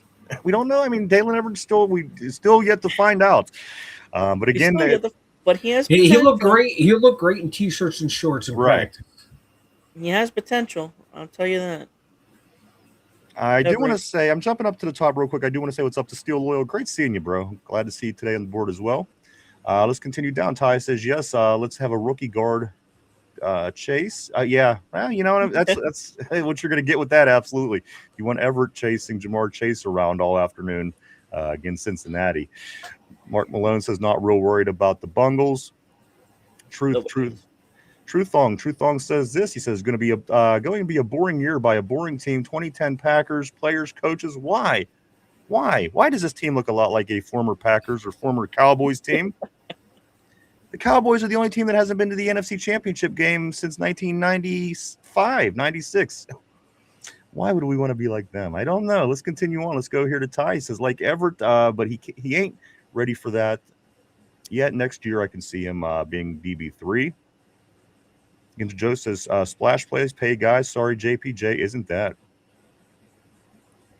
Let's go right here. Tyrone, he takes out the number one wide receiver completely out of the game. Diesel says, I thought JPJ had some good his tackling got better. Absolutely. From year one, 100%. Vegas says Bell needs to box his agent. Tyrone says DK ain't either, and we have him 33. Be quiet, Yinzer Joe. Diesel says this. He says he is locked down, but a lot of them guys are dropping INTs. Hey, you're right. What's up, Steel Matacondo? Let's go, baby. That's right. It is. It's time. It is the week, guys. Again, tonight into tomorrow, Steelers are arriving at St. Vincent College. And I do want to say this, Mike. It is 48 days away from the kickoff against the Atlanta Falcons right here in Pittsburgh, Pennsylvania. But also, speaking of number 48, Bud Dupree has a little bit to say. He didn't like this particular training camp situation here in Pittsburgh. Bud Dupree hated the dorms. Like he said, the year when COVID happened was his favorite year because it effed up the whole way they ran camp. Bud Dupree, Mike, hated going there to St. Vincent College in Latrobe. He hated dorm life. Mike, Steelers will be showing up tomorrow for dorm life. Apparently, he's not the only one who hated it, but a lot of players do like it. Aaron liked it. Said, "Hey, it's nice to get away from everything. Right, keep kind of old school, the distractions away." But a lot of players are kind of like, "Hey, it's cool." Others, "Hey, I'd like to stay. Hey, go in, do my work, go home, get my body healed, back at home, do my thing." There's pros and cons to it, but the Steelers are never gonna change that. They've been going there for 50 years. They have a great relationship out there. It works well for them. It's ingrained in the Steeler way. It's never going to change. I agree. Not for and it's going to take something weird to happen for that not to be the case. But again, Bud Dupree, I had to throw it out there because it is 48 days away to kick off the season. Did not like the dorm life, which I don't. Listen, if I was a millionaire, I wouldn't either. Believe me. Right, I'm right there with you. You're used to the luxury. I mean, come on, we're regular guys. We don't even have the luxuries that these guys have, and I don't know how I would like it in the dorm. So at the end of the day, I get it. Let's do scoot along on the board. Let's go right here to OG. And Joe, he says this. The OG says, yeah, let's have our safeties take care of all the tackles, not our corners. LOL. Tyrone, he says this. If my DB1's taking team's wide receiver one out of the game and not giving up a touchdown in 3 years, I don't care. You're not wrong. I ride with Tyrone on this, to be honest, all jokes aside. If I had a guy that hasn't let up a touchdown in his first 3 years as a starter, I mean, come on, it's not like he was, he's the man. He's CB1. And at the end of the day, that's impressive. Let's go down here. Let's go to Ty. He says he's actually tackling a lot better. I agree with you on that as well. Let's go here to Corey. Corey says this. He says, Derpy, unsuccessful in the playoffs is a team effort. I don't remember JPJ getting scored on in the playoffs. TJ Watt not getting a sack, interception, or even touching the quarterback is more applicable to that logic. And I don't think you're wrong, Corey. Derps? Well, that brings back to my point. Like, we paid TJ Watt, and he really hasn't done anything at all in the playoffs. So, I mean, why do the same thing with JPJ if we haven't really done anything going forward? All right, that's a point as well. I mean, it is a point. Whether you like it, whether you don't like it. I mean, a lot of good points. Diesel, absolutely. Steve Smith is a pain in the ass. I never cared for him. I didn't like him with Baltimore. I didn't care from one way or another with Carolina. He was always just kind of a pain in the ass to me. But there he is. He says that Roman Wilson is the ugly little brother in this wide receiver room. Steve Smith did say that. Steele, absolutely. Whatever. He was good. He was, come on. He did his thing in the league. I give him that. But at the end of the day, I was not a big fan. Let's go here to scoot just a bit. Tyrone says, I swear Steeler fans really crack me up. Let's be real. Most didn't even know who Porter was 2 years ago. Want to bring up the flags and the tackle now that he fixed that, and the elites make y'all sick. I agree. I'm with you, Ty. I think that he is a quarter. I think come on. Again, if he didn't improve any of those things, Mike, if his penalties continued to be a problem throughout the process, if his tackling continued to look like he was an 8-year-old girl, I would say maybe some of the, so I mean, the real hang up here at the end of the day is interceptions. He's had 3 interceptions, 3 years. People are saying that is not what cornerback ones do. And this is where it's stuck in people's mind. Because again, the things that he needed to work on and improve, he's never let up a touchdown in the league. So at the end of the day, the hang up is the interception. Yeah, you know what? I guess Patrick Surtain's not that. Patrick Surtain had a shitty year last year with 1 interception. I guess Christian Gonzalez had a shitty year with 0 interceptions. I guess a lot of the top flight corners in the NFL had shitty years with the same amount or less than interceptions than Joey Porter Jr. If that's what we're basing them on, they were not the best corners in the league. And if you all bear with me, I will tell you who the best cornerback in the league was if we're going to go based on the interceptions. Yeah. It probably was not anyone that we're going to think of. I'll grab a couple of messages while you do grab that. Steele says Roman has so much. I'm sorry. Let me go back. I missed one. Yinzer Joe says JPJ gave up a touchdown against likely. I don't care what people say. Of course, the first Raven game last year. But the officials agree with you now, but they didn't then, so we'll stick with that. Changing the subject, moving forward. Let's go here. Steele Maddox says Roman has so much to. He really does. He really does. Yeah. And again, I think possibly under the new coaching system, I think that if you're going to see his fortunes change, it's going to be this year.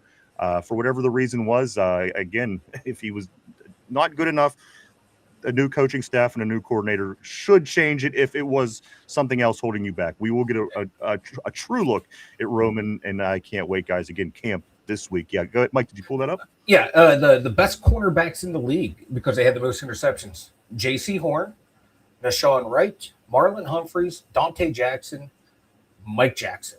Those are your top cornerbacks in the league because they had the best interceptions in the NFL. So Patrick Surtain, Christian Gonzalez, Derek Stingley Jr. don't make the cut. Those are your top guys. Point taken. Dante Jackson. And then the best safety in the league was Kevin Baird. All right, there you go. I thought we had Dante Jackson. We had him the year before. I think it was Lee. I seen somebody retired. It's not Dante. I think it was Levi Wallace. I think somebody's just retired. Let's go right here. Let's go to Tortilla. Tortilla says, in that case, Yinzer Joe, KJ ran a kickoff for a touchdown. That's true. That's true. If you're going to do it that way, let's go here to Ty. Ty says, womp womp. Like, tell likely hold on to the ball next time. Not bloody likely. Ain't going to happen. Of course, he's not with Baltimore anymore as he moves in the off season. Let's grab a couple more, Mike, and I'm going to switch over to quarterback talk here briefly. We got into the tight ends for a moment. We got back to JPJ. Let me grab Corey. Corey says this, Yinzer Joe, in the playoffs, I don't remember that, but I blacked out. The second half game was so bad. Tortilla says, screw stats in history. This is Yin's Tory, baby. That's right. Christophus, my man, he says JPJ will sign tomorrow after the conditioning test. Omar Khan don't want no smoke. You know what? If that happens, I'll be happy. I'll be ready to go. Just one less distraction. Certainly at camp, guys. Let's go to Ty. Ty says, don't drink that. Don't drink that. He's talking about that first game. Tater says, can't understand the bottom guy. Can't understand. That's okay, man. You were previously a Cleveland Browns fan, so it's okay. We'll take some time. It's okay. See, this is what it is. Derpy's actually close to Cleveland, and he was a Cleveland fan. And when they talk, there's no communication. It's crazy. I think that's what's going on here. But maybe it'll get better. Tater did jump. He left ship Derpy, jumped Cleveland, and is with San Francisco now. Let's go to Diesel. Diesel says, yeah, remember Ramsey letting Zay Flowers score 2 wide open touchdowns? Gee. Let's go to Ty. Ty says hard to get picks when you get the ball thrown your way 3 times a game. LOL. Steel says this. Steelmatic says 58% passer rating. Allow JPJ. 100%. 100. Mark Malone says the Watt man is going to have a huge year now that Tomlin is gone. Right here, I'm sorry, Yinzer Joe says that's because if the opponents can't pass on us, they run all over us. Now, let's hope that's not the case this year. That Buffalo game was disgusting. Let's hope we fix the middle of the field on 3rd down. Yeah. I've been waiting 45 years, Derpy. It's yet to happen. It's every year. My father maybe that's why people are still Browns fans. They just don't. They're just at that level, Mike, where they can't communicate with one another. And I do want to throw out there. I talked to my middle son at the dinner the other day, and he's a Browns fan. Yeah. You failed him, right? What did I do? What did I do wrong to that kid? You failed him. That's what you did. I mean, he's out on his own. He could do his own thing now. He's in his 20s, but at the end of the day, I mean, I raised him better than that. We were Steeler fans. You get out into the world, look what the hell is happening. I don't know what's going on here. He's like, I need to struggle. I'm a failure. He's like, I need a struggle in my life, and I'm picking the Browns. You know, I talk to, like, every time I talk to a smart kid, you know, good head on his shoulders. Like, what was it? And then he fucking says that about the Browns. I don't get it. I just like, Mike, what was that? He's like, I'm being a Browns fan. That saying on that shirt with the liquor. 10% malt liquor wins 100% of the time. That's what Ryan needs. Derpy. That's Ryan's favorite shirt. Is that the way to start season 10, talking about that shirt? No. Hey, it's either that or we talk about the semen-covered hat. All right. Let's do a move right here. Let's go to Kai. He says, then that excuse. Mark Malone, he says, it's mostly because Tomlin's D always has someone running free. Let's go here to Ty. Tackle too. Tyrone says Porter versus elite wide receivers last year. Chase 30 yards. St. Brown 40 yards. Collins 20 yards elite. And I can't argue with that. I can't either. I can't argue. Corey says, well, Yinzer, if they can't pass on us and have to resort to the run, that sounds like our cornerback's holding it down and our front is dropping the ball. Just saying. Tortilla says, you heard that Cody speed. Let's go to Tyrone. He says, Mark doesn't sound like a poster problem. Nazi speed coach, Mark Malone. Also, let's go here to Mark, follows it up by saying Porter will likely have a problem this year, though, Ty. Tortilla says Tomlin's D. Diesel says the new coaching staff should be an improvement. I'm very excited to see what the new coaching staff does and can do with this team, Mike. As again, the term that was used that I picked up over the weekend was they inherited a flawed playoff team. I don't know what's attacking me here, but something. Is that a moth? I don't know. It smells like semen head, I think. It's attacking you. It's really attracted my semen head. All right. I was going to say, let's focus on the Steelers, but, semen hat, Steelers, kind of, a flawed team. It might be, you have a flawed hat, we have a flawed team. Yeah, they're a playoff team, they're flawed, but, the flaws aren't, oh, my God, how are they going to do this the way, people have them going 8-9, not winning the division, finishing third. Some people have us finishing dead last in the division. This team has a lot of good building blocks, a good foundation from last year's team, a new coaching staff, a much better offensive game plan. We're hoping a much better defensive game plan too. But that's all on paper, but that's where we are at this point in the season. On paper, this team looks like it should be able to compete with anyone in the NFL. I agree, Mike. Nobody is head and shoulders about it. And here's the thing: the Steelers have if you look at the roster pound for pound, we don't know what listen, we have an idea what 53 is going to look like. You might be a player off one way or another here or there, but at the end of the day, pound for pound, 53 players. Can you go around the league and say, you know what, these guys are head and shoulders better than the Steelers? In the AFC, I would say no. And you know what? If there's an opportunity to maybe fix some of the things, because let's say the coach was this problem, let's say the coordinator was that problem. Well, now there's no excuses. We're going to get a good look, hopefully, at what this team has. And again, I agree, Mike. I think pound for pound, there's nobody in the AFC that we should fear. We have to figure out a way. Listen, the one thing that we have to figure out a way to do is to be able to move the ball a little bit better, move the sticks against teams that got good defenses like Houston. Houston game, in my opinion, shouldn't have been that wide of a margin. It should have been closer. We have to figure out a way to play teams with better defenses. If we don't, we're not going to win in January. You're going to face those teams. So if we figure this out and a few other tweaks, Mike, I think, again, at the end of the day, pound for pound, there's nobody that you could say, oh, this team is better than the Steelers pound for pound when you look at the roster. I just, it's the way I feel. Denver, I don't think that they got a good team. They're certainly improving. Don't get me wrong. New England, they were in the Super Bowl. At the end of the day, could you say that any of these teams are head and shoulders better than the Steelers when it comes down to being to looking at the roster pound for pound? I don't think there is. I don't. That's not being a Steeler fan. That's just being honest. Look at the two teams that were in the Super Bowl. We played both of those teams. Yes, granted, it was early last year, but we played them both close and competitively. We play, the media darlings, the Ravens, who 10 out of the last 12 we won. The Bengals, we split back and forth. They're also a media darling right now. The Steelers can contend with every team right now. Buffalo is not the team that it once was. Kansas City definitely is not the team that it once was. We have been improving. Teams have improved as well, but some of those top teams have come down. I agree. The field has condensed, and I can going into any game, I can find a way for the Steelers to win. Where in years past, we're probably not going to win this one, but how can we make it close? Now it's like, okay, we can win this one. Here's how it can happen. This team's being slept on. It's not just me being a Steeler fan saying that. I'm very critical of the team, but this is the way the team's been built the past 4 years. The changing of the coaching staff and the playing experience of the last couple of years. This team knows how to win tight games. Now you're going to have a coaching staff that's going to allow them to win blowout games, to where they have this experience of if things get tight, we know what to do. Now they're being allowed to play free. So, but if they do have to tighten up a bit, they know how to do it. They know how to get down in the mud and play those games. Now they're going to be able to get out there and play loose and free without the fear of having a mistake on offense. And I think we're going to see a lot of players jumpstart in this offense.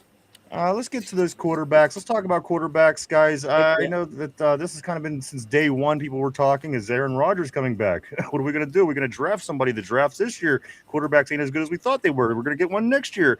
The conversation never stops. So we are going to dip a little bit into the quarterback position here briefly, guys. The conversation, Mike, over break that I did pick up was some fans were talking about the ghost injury, which was one of my very first opinions. I thought, if you want to make this happen, you can keep all four guys, and you can do it tactfully to where it's going to work out. At the end of the day, Mike, I think it ultimately comes down to this matchup that's going to be between Will Howard in between Mason Rudolph. Aaron Rodgers is not going nowhere. He's your starting quarterback, and Drew Aller is a guy that had to start over from day one playing the quarterback position. He's in no position, in my opinion, to make either one of those spots. So at the end of the day, if they don't figure something tactful out, and I don't think putting somebody on the practice squad is the answer, because again, you could lose that player. I honestly think, Mike, that the showdown, the competition comes down to Mason Rudolph, and it comes down to Will Howard. Now, the big conversation that I heard over the weekend was that the Arizona Cardinals, by signing, who did they sign? They signed Brissett, and they gave him a nice contract, $17 million, something like this. So that's pretty much out of the question. If people thought that possibly he could go down to Arizona, that's not going to happen. But at the end of the day, if I had to choose, I'm going with Will Howard for a couple reasons. At some point, you're going to have to let Mason Rudolph go. Yeah. I mean, you're not going to keep him around forever. He doesn't want, and even if he wants to be a backup, I don't know. But you're going to go with the youth. You're going to go with somebody who's making a little less money. And again, he has more room to improve. Where, again, Mason Rudolph, I mean, the guy's been a career-long backup. He's gone to Tennessee. It didn't work out good there. He came back. If I had to keep three quarterbacks, I would keep Aaron Rodgers, I would keep Will Howard, and I would keep Drew Aller. And again, Drew Aller is a deep third for me because, again, the guy didn't know how to play quarterback as he came here. They had to strip him down and start all over, so I don't even think he's in the conversation. So at the end of the day, the big competition, and again, it's no secret, Rudolph and Howard is going to be what's talked about and what's observed and what's watched over these next few weeks. And at the end of the day, if I have to choose one, I'm taking the kid. And let's just say Aaron Rodgers goes down and you have to let the kid start a game.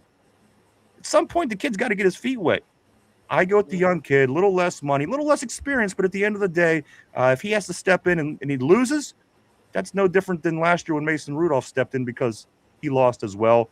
I go with the youth in this one, Mike, or again, maybe use the ghost injury perhaps to try to make it work. But at the end of the day, if you don't want to do that, I go with Aaron Rodgers, I go with Will Howard, and I go with Drew Aller.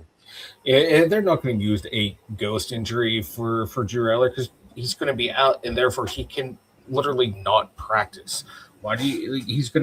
Can't even work out on the side, and that's what you're going to want him to do is work out on the side, work out after practice, shit like that. So you're not going to throw away those weeks.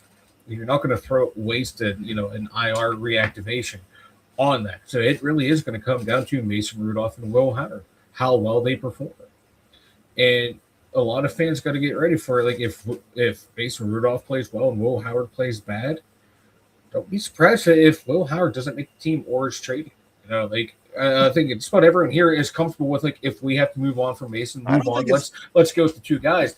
But a lot of fans have a lot of emotion tied up into Will Howard. And Will Howard, he's not a McCarthy guy. He has not had one opportunity to prove himself yet. So if he comes out and he's on fire, you know what? They're going to grab onto that. And they're like, look, our dude is on fire. He's looking great. And guess what? Mason Rudolph has never been able to become beyond the second string quarterback. At the end of the day, I lean toward Will Howard. I just do. That's just my opinion. Call me crazy, but at the end of the day, if I have to keep three, Aaron starting, I'm keeping Will as my backup, and I'm keeping Drew as a project. He's obviously going to take a few years, but again, this is why they go to camp. This is what's going to be getting taken care of over these next 3 weeks. Yeah, and not to jump ahead of the comments, but Somber's right. It's like just sick of talking about it. Let it play out. It's like I can't wait because man, it's going to be interesting to see how they play and then the reactions from everyone too. But just remember, I'm not expecting a lot out of Drew Aller at this game because they are tearing him down. He's a long-term project. The guy doesn't go out there drooling and throwing 12. That's a problem. The guy doesn't know how to play quarterback. You drafted him as a quarterback. Hey, what? For having no quarter, he had a quarterback coach at Penn State, but not having any coaching at Penn State, it's not bad. Okay, not bad. It's not a bad lottery ticket. The fact that he doesn't know how to play and they had to strip him down to nothing and start over, that's a problem. But that's just he does have the arm strength, though. I'll give him that. Oh, he better. He's played quarterback. So anyway, that's again. Besides, we'll learn more about him as time goes on. I'm not too confident on Drew right now, but again, I think it's way too early to throw him away. Obviously, you used the 3rd round pick. You have to keep him around, see what he got. So again, that's where I'm at with the quarterback situation. Mike, even the dummy. I'm sorry, I'm not the dummy. The genius here in Pittsburgh, the whatever the hell he calls himself. He even changed this tune. Like he's now on the Will Howard bandwagon when he was anti-Will Howard. Yeah, the whole time. Yeah, it was all you got to keep the. He's a nutsack.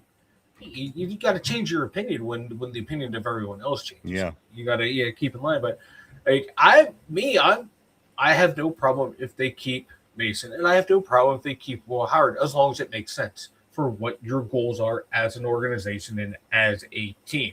I have no problem with it. I just make it just better make sense whatever decision they make. Absolutely. I think everybody could agree with that. Mike, let's stay on the quarterbacks here for a couple of minutes. Josiah Trotter. Josiah Trotter. I like this. I wanted to bring this up. He's talking, Mike, already talking shit on Aaron Rodgers, of course. Tampa Bay, young guy. His dad was Jeremiah Trotter. He grew up on the other side of the state. Went to St. Joe's Preparatory High School. Josiah Trotter, Mike, he makes the comment, I'm going to pick Aaron Rodgers off. And not only am I going to pick him off, I'm going to make him sign the ball that I picked. Is it just me? Mr. Trotter, you're going to finish dead last in your division, or at least second to last in your division. Well, here's my thing, Mike. Isn't doing something like this to a guy like Aaron Rodgers, isn't this guaranteed Aaron goes down and rips them up when we do play Tampa Bay? I'm hoping so, at least. I hope so, too. as a fan, I love the bravado. I love it. This is your competitors. I love it. None of this. Oh man, I'm so happy to play against them. Fuck that shit. I like this right here. I agree. I respect it. But my God, dude, I can't. I you can see don't it want to now. be talking shit this early in the season. Because what if you go down before the game? Bro, What if hasn't Aaron even played an Rodgers is NFL like- game yet. Yeah, I can yeah. see it now.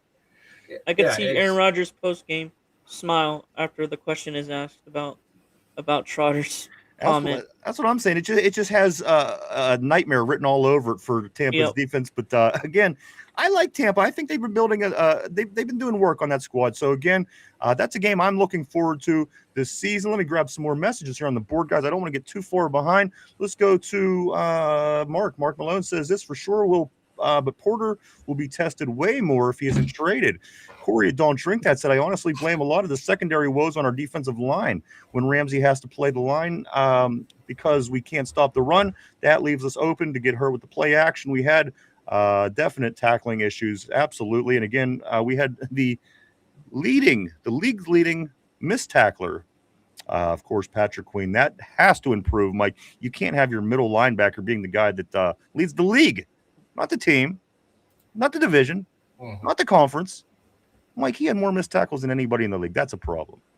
That is a big problem, a huge problem. Can you imagine if Ray Lewis would have led the league in missed tackles? It just you got to be able to tackle in the middle of the field. You got to if as an inside linebacker. Yeah. You got to make the plays. You know, and you can't constantly overrun the plays. You know, it's tackling, dude. You know how to tackle. We've seen you make tackles. We've seen you play solid games. Do it consistently. That's why I like the new defensive coordinator or linebacker coach. One of them. They talk about tackling is 101, just saying that's what they're going to do. They're going to teach him and for example of Queen, basically. I hope that brings for his game. You know what? Again, some of the issues that we had problems with in the past, they may be fixed. Again, different coordinators, different coaches, different system. You know, so again, a lot to learn about our Steelers. You know, some people like that, some people don't like that. But at the end of the day, I like the change, and again, I embrace it, and I'm ready to learn about this team moving forward, as you do every year, obviously, with your squad. Diesel says, "Damn." Sash says this important to this topic. Muth was by far statistically the best catcher on the team when used, he says. Cody also says this: what did they rate Jonnu Smith? I don't, you know what, to be honest, I don't know, but I would assume that it's not great. And if it is, if it's better than I assume, I apologize, but I just did not see anything in Jonnu Smith that I like. And Mike, you know, all you had to do was catch the ball and make some plays. The dude didn't make plays at all. And when he caught the ball, he was running in. He was Deontay Johnson. No. Deontay Johnson at least had speed and fluidity. He had none of that. He was running in molasses. It was a sad sight to see. It was rough. Running behind the line. It was all way too rough, man. Let's go to Diesel. Diesel says, if our offense sucks, it's all Rodgers' fault. Followed up by saying we should have an awesome. You know what? And again, at the end of the day, Diesel, I think that he's the best situation that we had this year. I mean, if you were going to go outside and try to get somebody, where would you have gone? As of right now, this seems to be what the Steelers have to do at quarterback, like it or not. I think he gives us the best opportunity to win football games at this point. And again, that's rough because he will be 43, 44 during this season. So that's not encouraging. Let's go to Sauce. Savage was cut 2 times last season. Come on now. I have heavy doubts, as do I. He's more of a backup guy, though. But I mean, I think he's going back to what we were talking about as Savage. You know, is he couldn't he play backup because Deshaun Elliott and Brisker?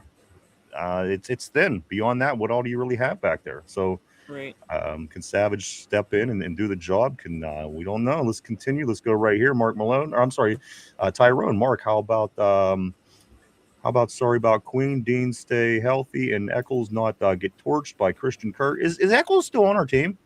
Yeah. Is he okay? Yeah. I tend to forget about Eccles sometimes. He's the backup nickel. Okay. He made some plays last year. I know he made plays. Let's go here. Cody says, but put Dalen Everett at safety every now and then. Diesel says talk about babies. Miles Garrett.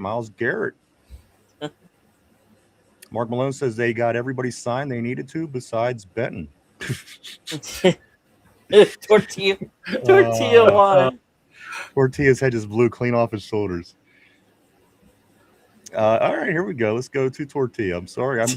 Tyrone. Tyrone's head blew off his shoulders, and Thorpe was laughing at Tortilla's message, which, you know what, is really funny. He says, show us your tits. Mike doesn't want to see that. Let's go forward. Let's go Neither here. does chat. Steel Loyal is always great seeing you, my man. I was worried about you. Something that happened on Steel over the break was sending some memes and videos to our Instagram, and then like his whole account got like wiped out. I don't know what that was. Oh no. Well, I hope everything's all right because it's back now, but his whole account just like shut down on He might have got shadow banned. I was concerned, but it's back to normal, so hopefully things are okay there. Cody says next year when we get rid of DK, JPJ will take his money. Tortilla says this: if someone wants to smoke a bunch of crack, we can replace Mark Malone too. Let's go right here. Let's go to Diesel. He says that Packers team beat us. Yeah, they sure did, man. They beat the crap out of us. Maybe we could give I don't know. Steelmatic says the Bungles. In prime time. Maybe we could give them Rashard Mendenhall since we're going way back, and we're going to give Green Bay Mendenhall. Mark Maloney says it's not going to happen. I'm not sharing my crack. That's not nice. You know, sharing is caring. That's right. Speaking of Mark Malone, I was at work the other day. We had a bunch of boxes of the paint Krylon come through, and I immediately thought of Mark Malone. Absolutely. I was ready to crack them open, start huffing them, and start running up and down the production belt talking about the Steelers and trading JPJ. You know what? I can't argue. I wouldn't say that it would be any different for myself. Let's go here to Mark Malone. Oh, wait a minute. Something moved right here. Let me just scoot up. I had a feeling you was on it, Ty says. Also, right here, Steelmatic says preseason 3 weeks. I tell you what, preseason, I'm sorry, Steelmatic, 17 days. Less than 3 weeks, if you could even believe that, guys. I potentially plan on going to that first game. Are you going to the opening kickoff or the opening preseason game? Potentially, yes. Guys, the numbers look like this. 48 days till we kick off right here in Pittsburgh against the Falcons to start the season.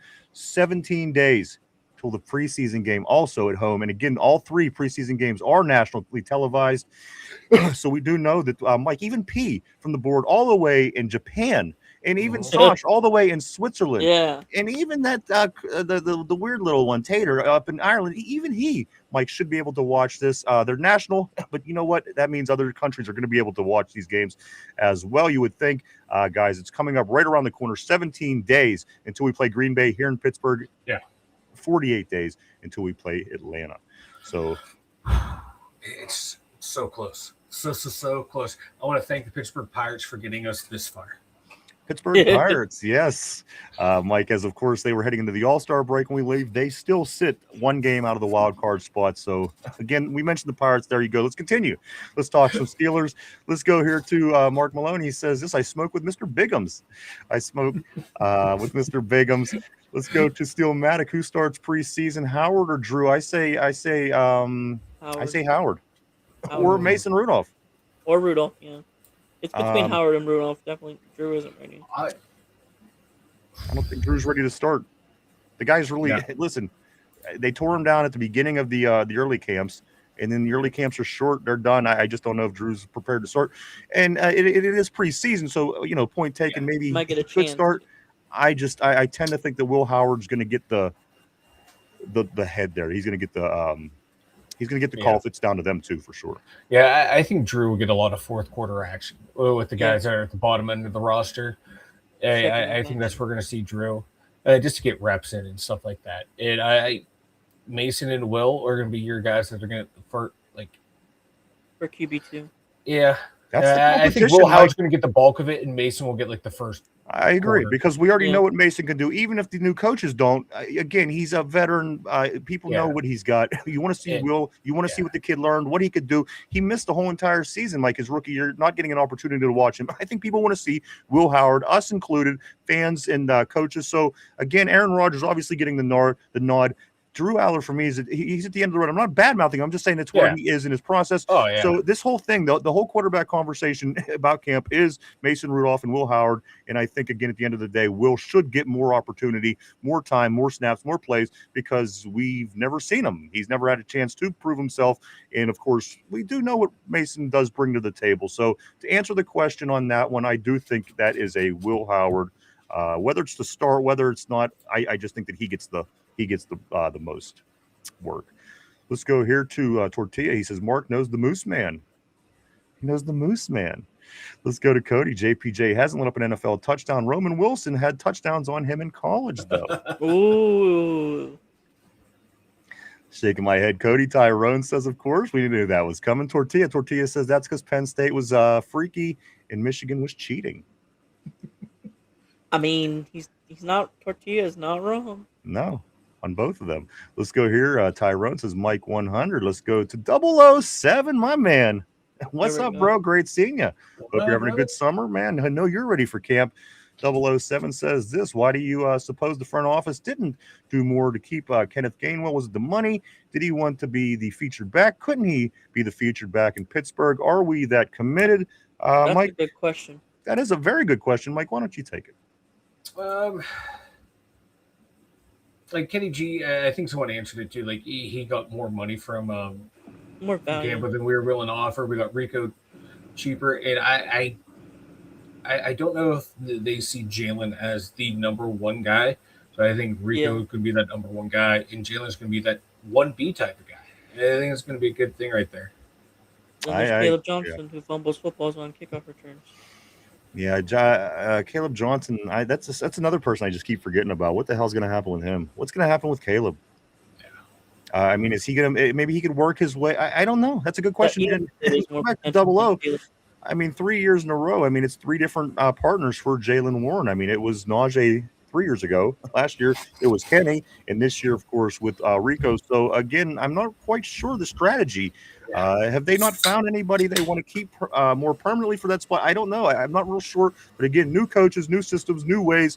We will find answers out to that real soon, I do believe. Let's go to Diesel. Diesel say this. He says that I think Tampa offered him more. Okay, yeah, that could very well be it. Tyrone says Gainwell wanted to be on the Bucks and Rico was cheaper. Hey, I'll take it. Let's go here to Lamar Wilder. Welcome to the show. Welcome to the terrible board. Lamar says, can Herbig play some inside linebacker? I mean, I would assume that he's a great athlete. Pretty good athlete. He probably could, but will they put him there? Yeah. I'm not sure, Mike. Yeah, he played what inside? I think he played inside backer in college.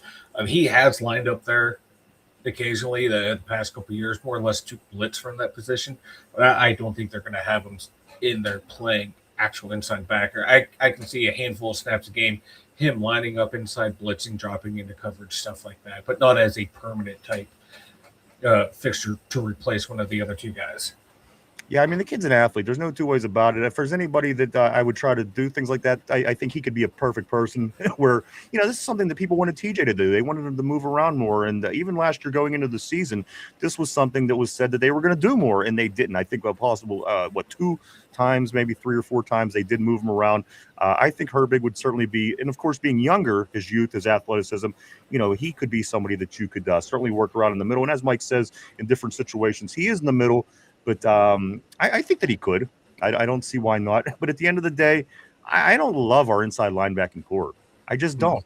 I don't think it's strong. I think Queen led the league in missed tackles.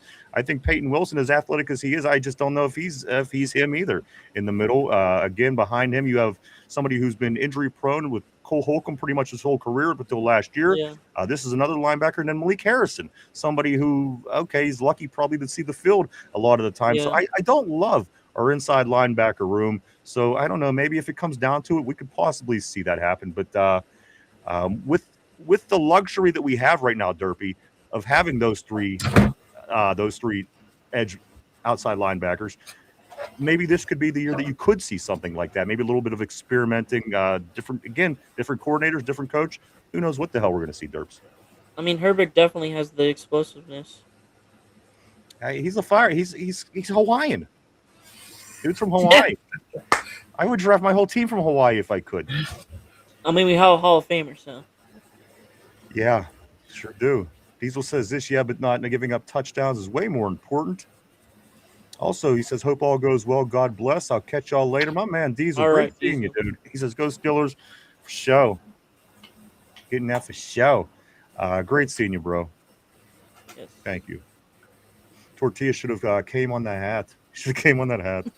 Let's go here. Cody says it works 99% of the time, 25% of the time. No, just like Sex Panther cologne. Say what? Speaking of CJ Stroud, Sex Panther cologne, from Anchorman. Oh, okay. Works 60% of the time, 100% of the time. Gotcha. speaking of CJ Stroud, did you hear about that potential trade rumor? Possibly, maybe. What was it? Basically, trading for CJ Stroud if he doesn't do well. Yeah. I see that's about the third quarterback I've seen this offseason where they started doing this. And again, I would take Baker Mayfield in a minute. And again, I would take Baker Mayfield until about a year and a half ago, I would have taken CJ Stroud in a minute. I think his stock is dropping. So we will continue to see. And again, he certainly, yes, that's been a rumor. And we don't know. We don't know who our starting quarterback will be in 2027 to kick off the year. We have no clue. And you know what? I don't know if there's any way to even to figure it out at this point. There's so many different possibilities. There truly, honestly is. Let's continue here. Let's go to considering CJ Stroud looked like Eddie Mush. Our offense sucked that game. Make him go sit in the bathroom. Sit in the bathroom. Let's go to Steel Loyal. Just got back. Do what with four guys? Let's continue down. My man, always great seeing you. Jeremy Bernard can play quarterback. Steel Loyal is saying also Tortilla hat is crusty. Ryan likes him black and musky. He's a demon. Why you think they call his swimmer semen? I like that. I like it. Got bars. A lot of times, Should I like that? I don't know, but I do. Somber says I'm so demonetized, Mike. It's not funny. Somber says so sick of talking about it. I just want to see it play. And you know what, bro? We're this close. This is the eve. This is Christmas Eve for us here, guys. It is Christmas Eve for us, as of course the Steelers will start showing up tonight into tomorrow. And then of course it will go tomorrow. The first official practice will be Wednesday at 11, Thursday at 11, Friday at 11, Saturday at 11. They'll be off Sunday. They'll be back Monday, 1 week from today, with pads on. That's right. The pads will be popping 1 week from today. Guys, beyond that, it's going to be 11 o'clock starts for camp for that week. Monday, Tuesday, day off. Wednesday, Thursday, they'll be back at it. Friday, they'll be back at it. And then Saturday, it will be the 6 o'clock start for the Saturday Night Lights. It was changed this year. Mike Tomlin ran with the Friday Night Lights for years and years. Derpy used to go down every year. For this, it has changed. 6 o'clock start that Saturday practice. Then beyond that, it's a Monday, a Tuesday, a Thursday, a Saturday. And then it falls into the first preseason game, and then just two practices after that at camp, and then back to the South Side to start getting ready for the second preseason game is how it looks at the moment. I know Chris is on his way. Chris on the board, Mike, from South Florida. He was in Hawaii with his wife for the past couple weeks on his way to camp. I got to be honest with you. I like this guy's schedule. Whatever he's doing, sign me up. I would love to be right there. Again, 2 weeks in Hawaii, week number 3 in Steeler training camp. It doesn't get better than that. It does not get better than that. It does not. No. That is like the perfect end to summer right there. It really is. And the kids go back to school. It doesn't get better. Come on. Let's go right here. Let's go to Steel Auto. Actually, Rico Dowdle played quarterback in high school. Somber says Mason's a fucking bum now, and I agree. I'm not done with Mason. I mean, he didn't do anything to make me feel that way. It's just kind of, he's just He gives you a heart attack every time he's on the field. What's the word I'm looking for? Just like I don't know. I'm ready. I have no fight for Mason Rudolph. I just don't. I have none. Let's go right here. Cody says this, guys. He says either way, don't let Mason or Aaron Rodgers play in the preseason? Do you think Aaron Rodgers plays any snaps? Mike, remember, he didn't play a single snap in preseason last year under last year's coaching staff. Does he play at least a snap, guys, in preseason this year? Maybe. Because the line, just to get used to it. I think he does, but I don't just a little bit. Okay. But I don't think overall he won't even get to the first quarter. That's just interesting because, again, we didn't say that. It's the first time I've seen this. I mean, we usually, whether it be a series, whether it be a few plays, you usually see at some point your starting quarterback. I've never seen us not use our starting quarterback. I've seen other teams do it. It was just real bizarre, and certainly had to get used to seeing that. Let's go right here to Tortilla. Yeah, I have PTSD. My brain makes me ignore this conversation. Let's go right here to Tyrone. Tyrone says, this Mason sucks. Somber junked by Samuel fucking Darnold. Or juked by Samuel, I'm sorry, fucking Darnold. Let's go Cody. Cody says, well, it's hard for Patrick Queen to tackle somebody when Keanu Benton is getting pushed back into them. Let's go right. Let's go to Tortilla. Tortilla says Patrick Queen was told to make tackles for a loss, and his dumbass thought he meant to lose the game. Tortilla, he's informed, baby. He's ready. I could tell. I could feel he's ready for camp. I just can by his comments. Let's go here to Yinzer Joe. Yinzer Joe, my man, says, I'm more worried about the Herbig stepping up into the big contract he got. You know what? That's a good concern. Mike. I mean, obviously, what happened with it, and ever since he got the contract, he's declined immediately. I mean, that's a concern for sure. I mean, that's a risk you take every time you pay out a contract, though. So, again, what are we going to do? Just never, ever pay anybody anything? So at some point, there is risk with everything. So I don't disagree with you, Joe, but what can we do? Yeah, and going into it is, the more we see of him, are we going to get a less bang for a buck too? That can be a concern, but every time he's been out there, he's made plays. I have no problem giving that money. It's just let's see what he can do as a full-time starter. Let's go here to Tyrone. He says, Watt, DKJ, Ram, PQ got to play well with the money they get those guys. I'm worried. Yeah, I mean, at the end of the day, you're right. We're talking about JPJ. Does he deserve this money or doesn't he? When we were paying guys, obviously, that lead the league in missed tackles. We have guys that are doing this. We have guys that are doing that. We have TJ Watt that's not living up to his standards. So at the end of the day, I always that's why I agree with you, Ty, on the JPJ thing. Yinzer Joe says also JPJ if he gets signed too. Let's go here to Steel Loyal. I switched to professional mode, so it locked my. Okay, I was concerned. I went in there to do some things, and it just it was totally wiped. I mean, your picture was there, but it said account not here anymore or account something. So I was worried. Glad to see that's okay. Kevin says it's a make or break year for Peyton Wilson and PQ. In my opinion, I agree. Again, I don't love our inside linebacker room. I don't love it. I don't love it. I don't love it. I don't love it. I don't love it. Let's go right here. Tyrone says, this Porter the last person I'm worried about on this team. Cody says, Steele got hacked by the Asians. They run the casino. Jesus Christ. Fucking Asians. Let's go here. I just love the way you say fucking Asians. What the hell do they do? Motherfuckers. Let's go right here. That reminds me of a Bill Burr skit. He's like, man, black guys' insults are great. Because they go, motherfucking Asians. They don't go, this motherfucker, or this Asian motherfucker. The way white people make it the way we put the word fuck in front of it, or motherfucker. Yeah. And that's what that just reminded me of. Yeah. No, I that was actually really good stand-up, actually. I know exactly what you're talking about. Yep. Let's go. Here, Somber says, Mason could get 1/2 out of all 3 games. I want to see Will and Drew. Absolutely. And again, at the end, yes. I'm not even going to try to break that down, just yes. Kevin says, give him Bam Morris if we're going back. You know what? Bam wasn't bad. Bam was, I mean, he had the cocaine issues there at the end, but at the end of the day, he was a very good running back for us. Matter of fact, a team an offense that shouldn't have been in the Super Bowl, he was the running back. They were good enough. So let's go. The defense was plenty good to be enough to be in the Super Bowl. Tyrone says Mason can hand guys water. He can hand guys water. Let's go to Tortilla. JPJ learned illegal touching from Penn State. I don't know where that's wrong either, Mike. Guys they're right on. They're on. No comment. All right, let's go here. No comment. Somber says he'll be running back.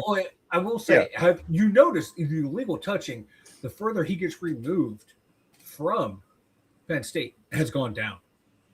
Just saying. Interesting. That's true. That is true. Tyrone, I'm sorry, Somber says he'll be running back 3. I hope running back 3. I think the guys are talking about Caleb, of course. Somber says Rico is good, at least one injury a season. KJ will get some snaps. I'd put money on it. I hope Wilson takes that job. I just hope somebody does. But I don't love the inside linebacker room. I just don't. It worries me. Let's go here. Cody, defensive line made our middle linebackers look bad. Yeah. Into Joe says I'm tired of the defensive line or the secondary taking days off. One day it's a secondary, then the next day it's a defensive line giving up big plays. It has been one way or the other every year. Yep. Tyrone says I'm good. I want a franchise quarterback. Also, Tyrone says Tallman gone. Defense should be better. Wild Herb Ways. I do want to say welcome back. From that we haven't heard in a while. Absolutely. Once you get close to Steelers season, baby, you start to see, I do want to say welcome back, Wild Herb Ways. Great seeing you.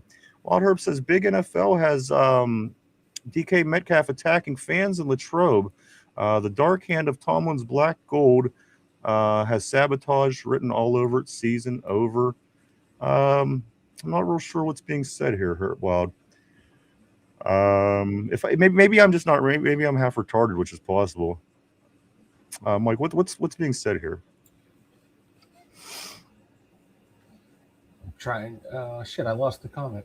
Yeah. There we go. And let me read it aloud. Big NFL has DK Metcalf attacking fans in Latrobe. The dark hand of Tomlin's black gold has sabotage written all over its season. I'm not real sure what's being said. I don't know either. I think the NFL has scripted that DK Metcalf has to beat up fans, and that Mike Tomlin is a wizard of the dark arts and is going to sabotage the Steelers. That's what I'm guessing. Oh, that's a pretty good guess. Well, maybe. I'm guessing. It's a pretty good guess. Well, maybe that's possible. But it's been a while since we've had Wild Herb on. I remember his posts were always good. You had to think about them. But I'm trying to think. But I think we're okay because Father Max Wild Herb always brings it for sure. That's why I like her or him. I do know Wild Herb Ways. I'm not sure, but maybe we're dabbling in black magic. I don't know. However, you never know. I'm a conspiracy theory guy. I think that there's a lot of things going on in this world that maybe other people don't. That's just a weakness of mine. I think we're okay though, Ryan, because Father Max blessed the practice field. He did. That is true. I seen it. I did see it. Let's also go right here to Chris. He says, I can't wait to see who they list as nose tackle and slot wide receiver on the first depth chart. Absolutely. Yep. Could it be YA? Could it be Keanu? Who knows on defense? And then again, the slot wide receiver.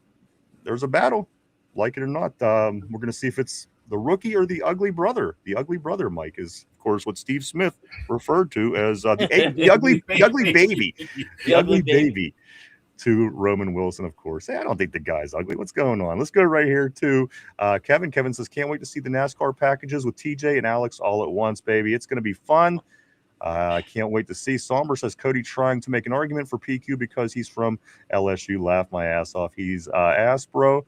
Tyrone getting the laugh out of that. Let's go here to Yinzer Joe. Yinzer Joe says, I really don't think Tomlin was the issue. Austin had the defense and the players have to play. We're going to find out the hard way when we have the same amount of wins and losses and we chase Tomlin out. That's a good point. What do we do? What's the next move? What's the at least with the move before, fire the head coach. That's the problem. But if we come out and have the same exact team, the same exact results, who knows? We're gonna find all that out, guys. And you know what? Luckily, it all starts this week. The crazy part about that, Brian, is that we got him for 4 more years. Yeah, he is here for 4 more. Absolutely, he's on a 5-year total contract. So we will see. Somber says, "Oh my God, shut the fuck up about Tomlin." Also, right here, he said he's gone. We're moving on. Tyrone says, laugh my ass off for real. They all was the problem. Cody, the Asians work with Dale Denton. That's right. They are working with Dale Denton, of course, referring to Pineapple Express, the movie. Yinzer Joe says, I think Mason will be moved regardless. We already know who he is. We save money getting him out and getting younger with Howard and Aller. Besides, the season is over if we lose Roy. Yes, I agree with a lot of what you're saying. I do agree with what you're saying. And I agree that I have to open up the windows in my studio. They've not been open for 11 days. And now that I opened them and then closed them again, things are in and I can't get them out. So I apologize. Let's go here to Derpy. Is that a Georgia shirt? Derpy, that is not a Georgia shirt. That's his local high school where he was his alma mater. Derpy, correct? Yes, sir. Tonight's first day of pads. Couple weeks till the first game. So nice. That won't be long now. I do have some interesting, fun stuff. As a matter of fact, a couple more comments is going to kind of wrap this all together.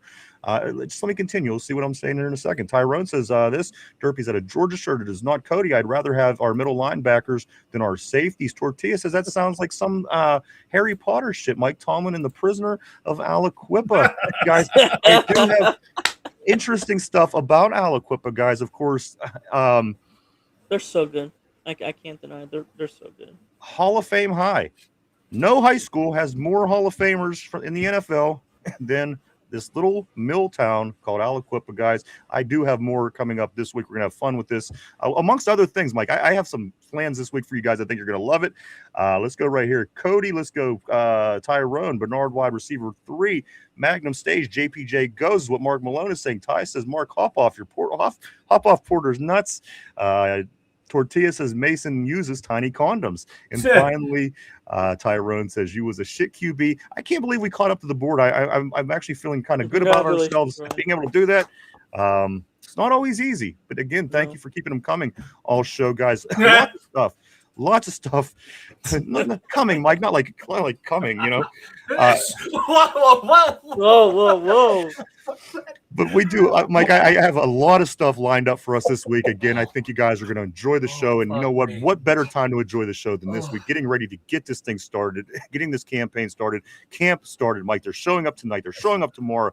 Camp gets started officially on Wednesday. Pads get officially on Monday. We are 17 days away from the first preseason game at home against the Green Bay Packers, and only 48 days away from the kickoff to open the season here at home against the Atlanta Falcons, guys. It is all right here. We waited all year. We made it this far, guys. We're going to get there. It's happening. This is Christmas Eve, Mike, as camp is we're on the doorstep of camp right now. I can't even believe it. You can smell it. I smell football in the air. Smell it. Smell it. Smell your hat too. But I think Somber, he's the one who said, you've seen the videos of other teams' training camp starting already. Yeah. How can you not be excited? I want to thank the squirrels and the chipmunks and the groundhogs out in the yard, for putting on padded practices all last week for me to help me get through. And they're now being released back into the wild. Do not send PETA after me. All right. A couple of things, guys. I guess we still have a few. I do know this. Derpy, I listen. I need to. Derpy wants. He has a project. Listen, and he has work, guys. He created a segment for the show, and I think we're going to do it. But Derpy, I just need your commitment. I can't continue on with this segment. I need you here. Right. So if you could commit to me, I'll commit to your segment, and we will do this. But again, it's going to be hard to start it, and if I can't continue it, so if that's okay with you, I'm more than willing to jump into the segment. I'm down. Okay, so what Derby wants to do, he wants to kind of talk about divisions, Mike. I think we could do that here with this as we're rounding third of the show. This is a good time. He wants to go through the divisions, and basically, what do you want to talk about, Derby? How do you want to? I know you want to break it down by divisions and eventually get through 8 divisions. Steelers are the AFC North being last. So you want to take a division and possibly talk a little bit about what's going on and how the division might play out. Basically, yeah. All right, so what you want to do? You want to start it in the NFC? Let's do this, guys. Derpy again. NFC, yeah. Derpy, it's a great idea. Again, I get on him, but I love it. Cody, exactly. Smell it like God's vagina. Another Pineapple Express. So Derpy, let's start with the NFC West, because I'm going to go here because, of course, Tater Tard likes the San Francisco 49ers this year, and it's pretty much the furthest away that we have from our division. Let's start in this division. I'm going to go first. My thoughts on the NFC North, I think Seattle should have the inside track on this division, Derpy, because, again, they were good enough to go to the Super Bowl and win. Yeah. But you got to watch San Francisco. That's a good football team. Seattle, San Francisco. Who's and Arizona? Who's the fourth team? The Rams. And the Rams. Rams. Come on, Yeah, a lot of people are picking the Rams to win the Super Bowl this year. So at the end of the day, in the NFC West, I don't even know who to like. There's 3 good teams I Right. think that are potentially division winners. The only team not being would be Arizona. yeah. What's your thoughts? What's your thoughts on the NFC West, Derby? I like the moves that the Rams made. Um, I love the experience of Stafford still. Obviously Puka Nakua. I don't like much of the Seahawks because they lost a lot defensively. And you know what? Arizona The Rams, Arizona's Arizona, and 49ers, can they be consistent? that's the question about San Fran being consistent, because at the end of the day, the Rams probably should have been the team last year, but they shit the bed in the Yeah. playoffs. A lot of teams expected Matt Stafford to get the team to the Super Bowl, but it didn't happen. It ended up being Seattle also from the division. So again, Derby, I think 1, 2, and 3, it's a toss-up. I don't know who's going to Yeah. win the NFC West. Mike, what's your thoughts? Yeah, I'm right there with you guys. I like Arizona, their ass. They're terrible. They draft a wide receiver from Ohio State who can't get open and catch a ball. They're the only team to do that. Yeah. I San kinda Fran, agree. we don't know if their coach is alive or dead, can see out of an eye, has both eyes. We don't know what's going on there. The interim coach is a cokehead, which might actually work out in their favor. So it comes down to Seattle and LA. And you guys kind of hit it the nail on the head. Seattle lost a lot of key pieces, but I thought they had a really good draft, and they plugged their Yeah. holes. And then the Rams, their now. GM said, fuck them picks, we're going all in, which they did. I know there's talks about Aaron Donald maybe coming back out of retirement. The guy hasn't played football in 3 years. Yes, he stays in great shape, but there's in great shape and then there's football shape. But they went out and got Myles Garrett. Like, I love what the Rams did, but it feels like this is like a type of team that you put together and they're going to fall short, kind of like they did last year, because that team was damn good last year. That seems to be a McVay type thing. Yeah, they won the Super Bowl, but they fall short a lot. I know. And but will this be the year they get over the hump again? They have the talent. They have guys there who've won it before. But is there going to be too much pressure on them? Can they live up to the preseason hype? I think it is going to be them coming out of the West, but it wouldn't surprise me if Seattle wins that division as well. It's going to come down to the wire between those two teams. I agree. It's going to be a good. Listen, that's the NFC West is a good division. Luckily for us, we get the NFC South along with the AFC South, so that plays to our advantage. I don't want to be playing the NFC West this year. I just don't. We're kind of again new coach. We kind of have Aaron doing his last year walk off. I like getting the South divisions. I like playing the Saints. I like playing the Panthers. I like playing the Falcons, and I like playing Tampa Bay when it comes to the NFC this year. So I'm happy with not playing the NFC West. I think there's some of the stronger teams, obviously, out of that division. And again, I think that it's a toss-up. If San Francisco could play consistent football, maybe they run with the Rams, maybe they run with Seattle. But for right now, the front runners have to be the two teams, the team that everybody's picking, the Rams, and then also the team that just won the Super Bowl, Derpy, in the NFC West. So for my conclusion, I don't think that it's any question in my mind that the Cardinals are going to be in last place. Yeah. It's probably, listen, my prediction right now for the division, I'm going to say the Rams, the Seahawks, the 49ers, and then the Cardinals. That is how I think the NFC West will look when it's all said and done. Mike, when the dust settles, how will the NFC West look to you? Rams, Seahawks, Yep. and then 49ers, and then the Cardinals. I feel the same way. So I think we all agree on that, guys. But listen, I do like doing this segment. And again, Derpy, I do hope that you continue to do it with us. We will continue to go through all the divisions. Again, I appreciate your hard work that you do put into it. And again, thank you for everything that you do as well. Let's grab a couple more messages here, guys, as we are rounding third on the show. Unfortunately, KFC West is what Tortilla's saying. KFC West. Somber says, I think Carson Beck starts by week 7. And Tyrone says, I can see that, but can Carson Beck see that? Can Carson Beck actually see that is the question. Who's Beck on anyways? Cardinals? Beck is a Cardinal, isn't he, Mike? Yeah, he's Cardinal. Yeah, Cardinals.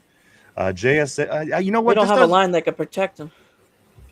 they just got it's a disaster. It's terrible. I saw some of their practice footage, and like they took a running back in the first round, and they're like, "Welcome to the Ashton Genty experience." He got the ball and literally took half a step, and 3 defenders were already there. They're like, "My God, their offensive line's trash," even in a It's so walkthrough. bad. There's just some teams that can't get right. There just is some teams that can't get right. It's been that way my whole life, with the exception of like 2 seasons for the Cardinals, and obviously we had to put them back in their place back in 09. So let's go right here. I like these comments because this person is growing on me like mold, like fungus. Guys, I didn't like him. I like him now. Somber JSN, of course, Derpy's guy, and also Ty from Ohio State. Jackson Smith the Jigma is really something in the NFL. 99 on Madden 27, which we kind of laugh about sometimes with the Madden numbers. But at the end of the day, JSN, what he's been able to do in Seattle, nothing short of amazing. Possibly the best wide receiver in the league last year. As some were saying, that fucker, that's kind of where I was. But he's growing on me again, like a mold. But at the end of the day, I'm starting to like the guy. He's a damn good receiver. He's arguably in like that top tier of like. I agree. When we did the rankings, man, you can make a legit argument can be made for JSN being the best receiver in the league. I agree, and I didn't want, but you know what? He's growing on me. I like him. Good for him. Yeah. Let's see him do better. Yeah, he's one of my favorite receivers coming out of Ohio State in the last couple of years. He's just a damn good ball player. Interesting. Didn't we have a chance to draft him? I think we did pass him that particular year. Unfortunately, We took Broderick Jones, baby. oh yeah, Heck Broderick. yeah. He's looking like he's going to be on the PUP list. Again, lots going on. We'll see.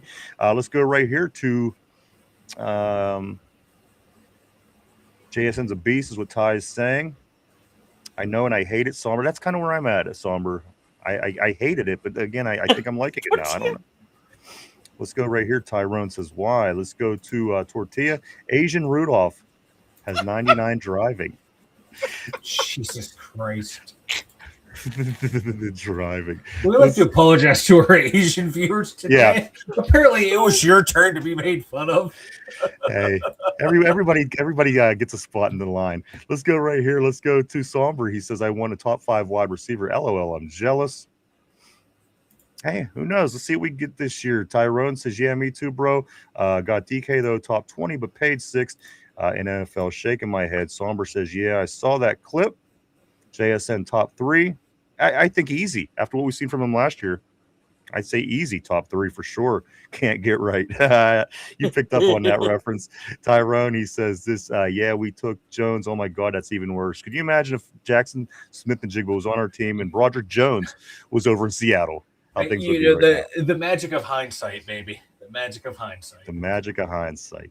I mean, if we had him, maybe we'd see some playoff results. Dude, if, hey, if we had a time machine and if I can draft a class 4 years after everyone developed and didn't get hurt and everything, I'd be the greatest GM of all time. That's true. Yes. Yeah, we took Jones even worse. Mike Tomlin, guys, he was spotted in Cooperstown, New York. Ooh. Of course, the Hall of Fame of the MLB.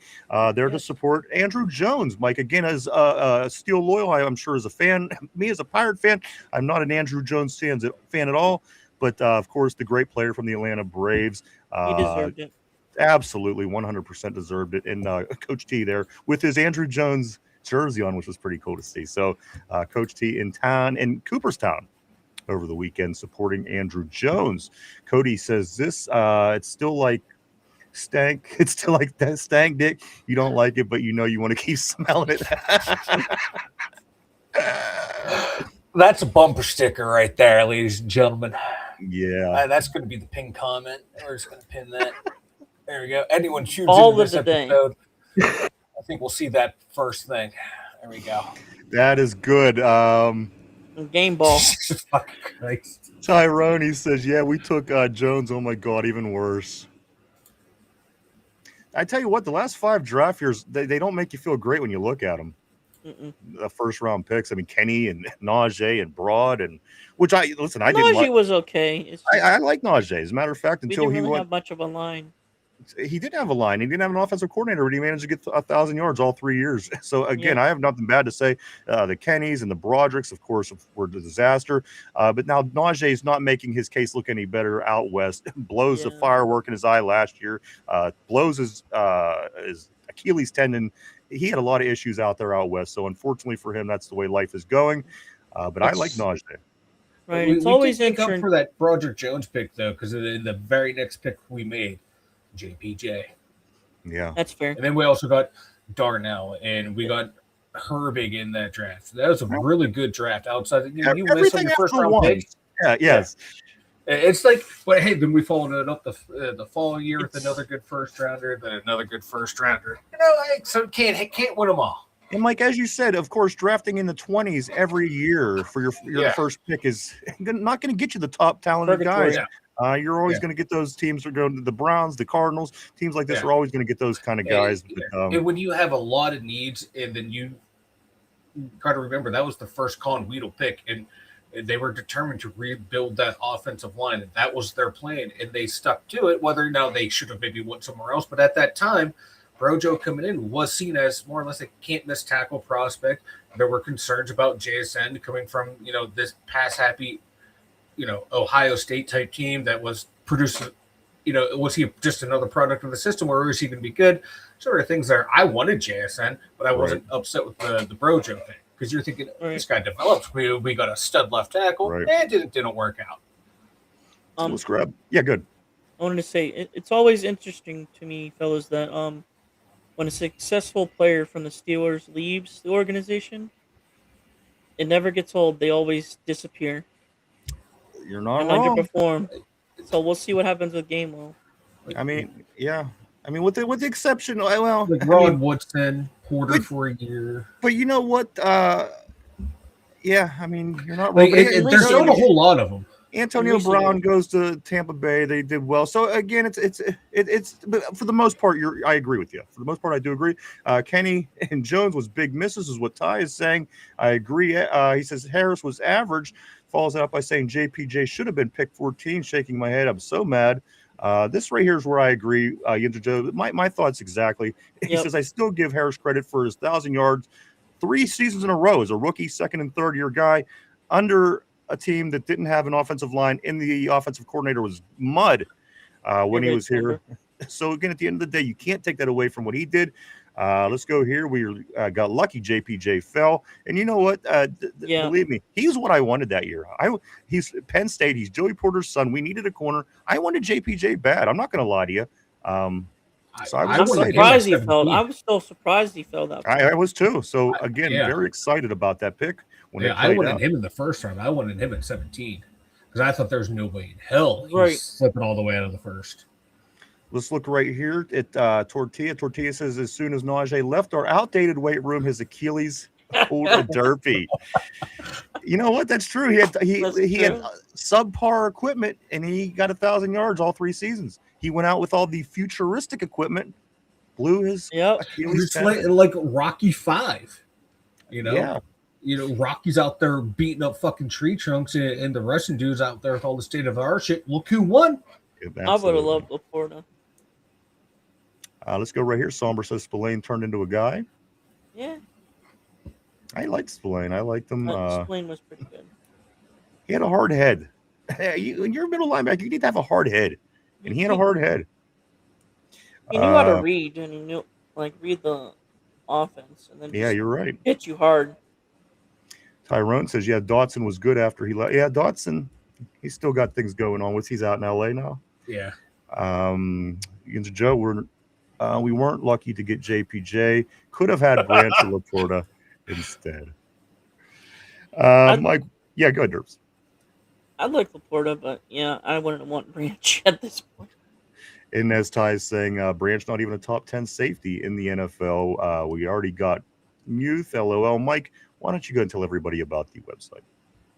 The2dumbyinzers.com. Check it out, everyone. We got this week we're going to have all new articles popping up, getting ready for training camp.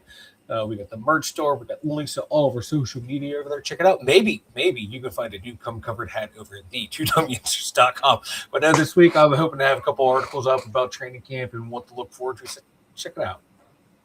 Yeah, I don't know what I'm going to do if I get the new hat. I don't know. I'm going to try to wash it first. If it messes up the bill, it makes it all wavy and goofy. I can't wear it, so it just depends. If I have to get a new hat, I don't know if to put this in the Hall of Shame, or I could give it away. I give it away in a I don't know if anybody would want it, but I could give it away in some kind of a drawing or something like this.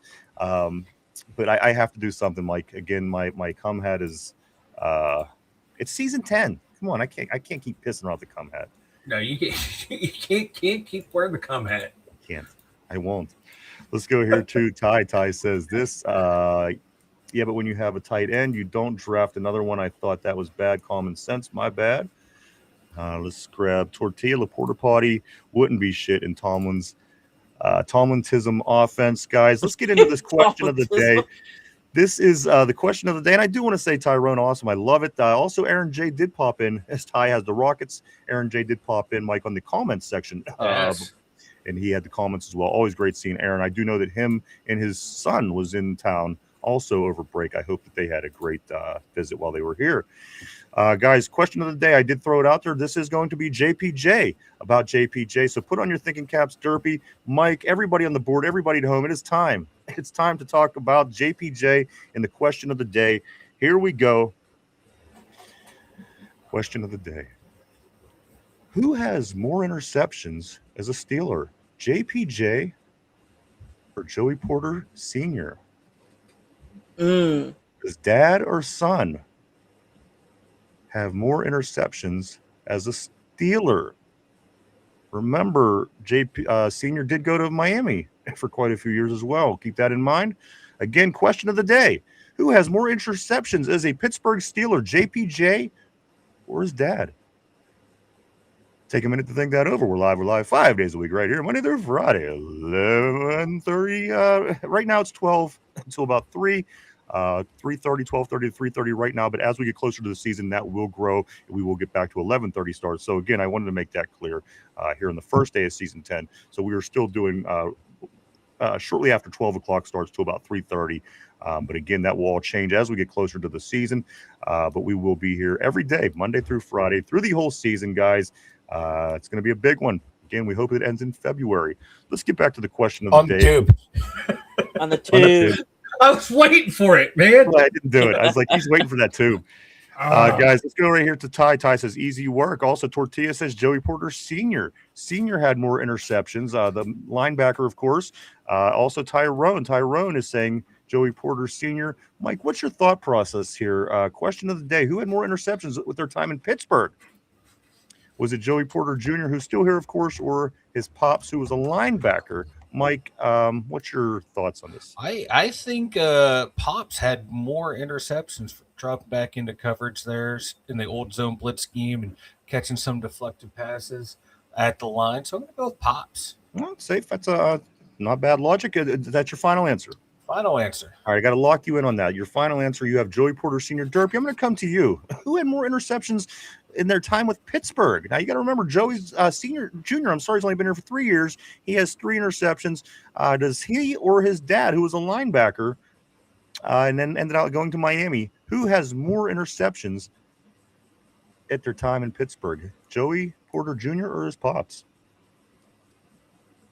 Well, on one hand, the Hall of Famer defensive coordinator. Okay. And the other only has Terrell Austin. pure talent. Terrell Austin, pure talent. So, yeah. And I feel like Joey Porter Sr. was just everywhere on that Super Bowl run a long time ago. Sure was. I'm gonna go Joey Porter Sr. Joey Porter Sr. Is this your final answer? Yes. All right, I'm locking Derpy in as well. And also Chrysophus is saying Joey Porter Sr. And Cody coming in the distant second with William Shatner, his guest, of course, on the board. Guys, question of the day is this. Who has more interceptions as their time as a Steeler? Was it Joey Porter Jr. or his pops, Joey Porter? Everybody on the board, they all agree. They're all saying senior. Also, everybody on the panel, they are all saying senior as well. Guys, I might as well not drag it out any longer. Joey Porter Sr. not only did it, but did it let me break it down like this. 3 years for JPJ, 3 interceptions. Joey Porter had 7 years in Pittsburgh. He had 10. Ooh. 10 interceptions. But listen to this. Senior didn't have any through his first 3 years, okay? His 4th year, he got 4. Oh, wow. Joey wow. Porter Sr. had 4 interceptions his 4th year. So technically, the question is JPJ going to be able to pass his dad after 4 seasons? Listen, No. JPJ, 1 interception each year. Senior, no interceptions first 3 years. Year 4, he has 4. Does JPJ have more, less, or the same? It should have been the question as his dad when the season, his 4th season in the NFL concludes. What do you think? What's your guess on that? You know what? I'm going to say the same. I'm going to say he gets one more. He gets an interception this year. It'll be he's a model of consistency. He's been consistent. You're not lying. Derpy, what about you? Who has more interceptions as a Steeler after their 4th season? Again, Joey Porter Sr., no interceptions first 3, 4 his 4th season. Joey Porter Jr., 1 in each of his 3 seasons. Does he have more, less, or the same as his dad? Somber is saying less on the board. Derpy, I'm gonna say less because JPJ doesn't have that same energy as his dad. All right, Tyrone is saying more. He says he's going to get 3 this year.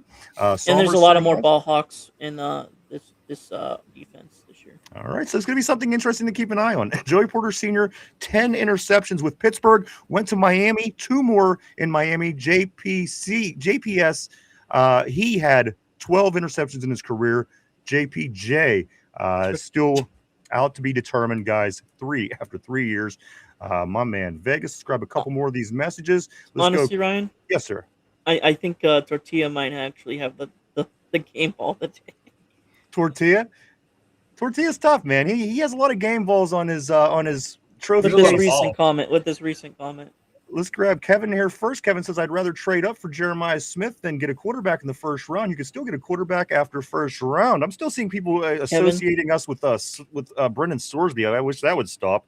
Kevin, everybody in the league wants Jeremiah Smith. So I don't think that's think that's out of the realistic for the Steelers.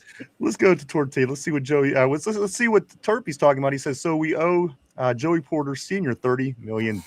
Interesting. Can we get his dad to come back and get those interceptions, perhaps?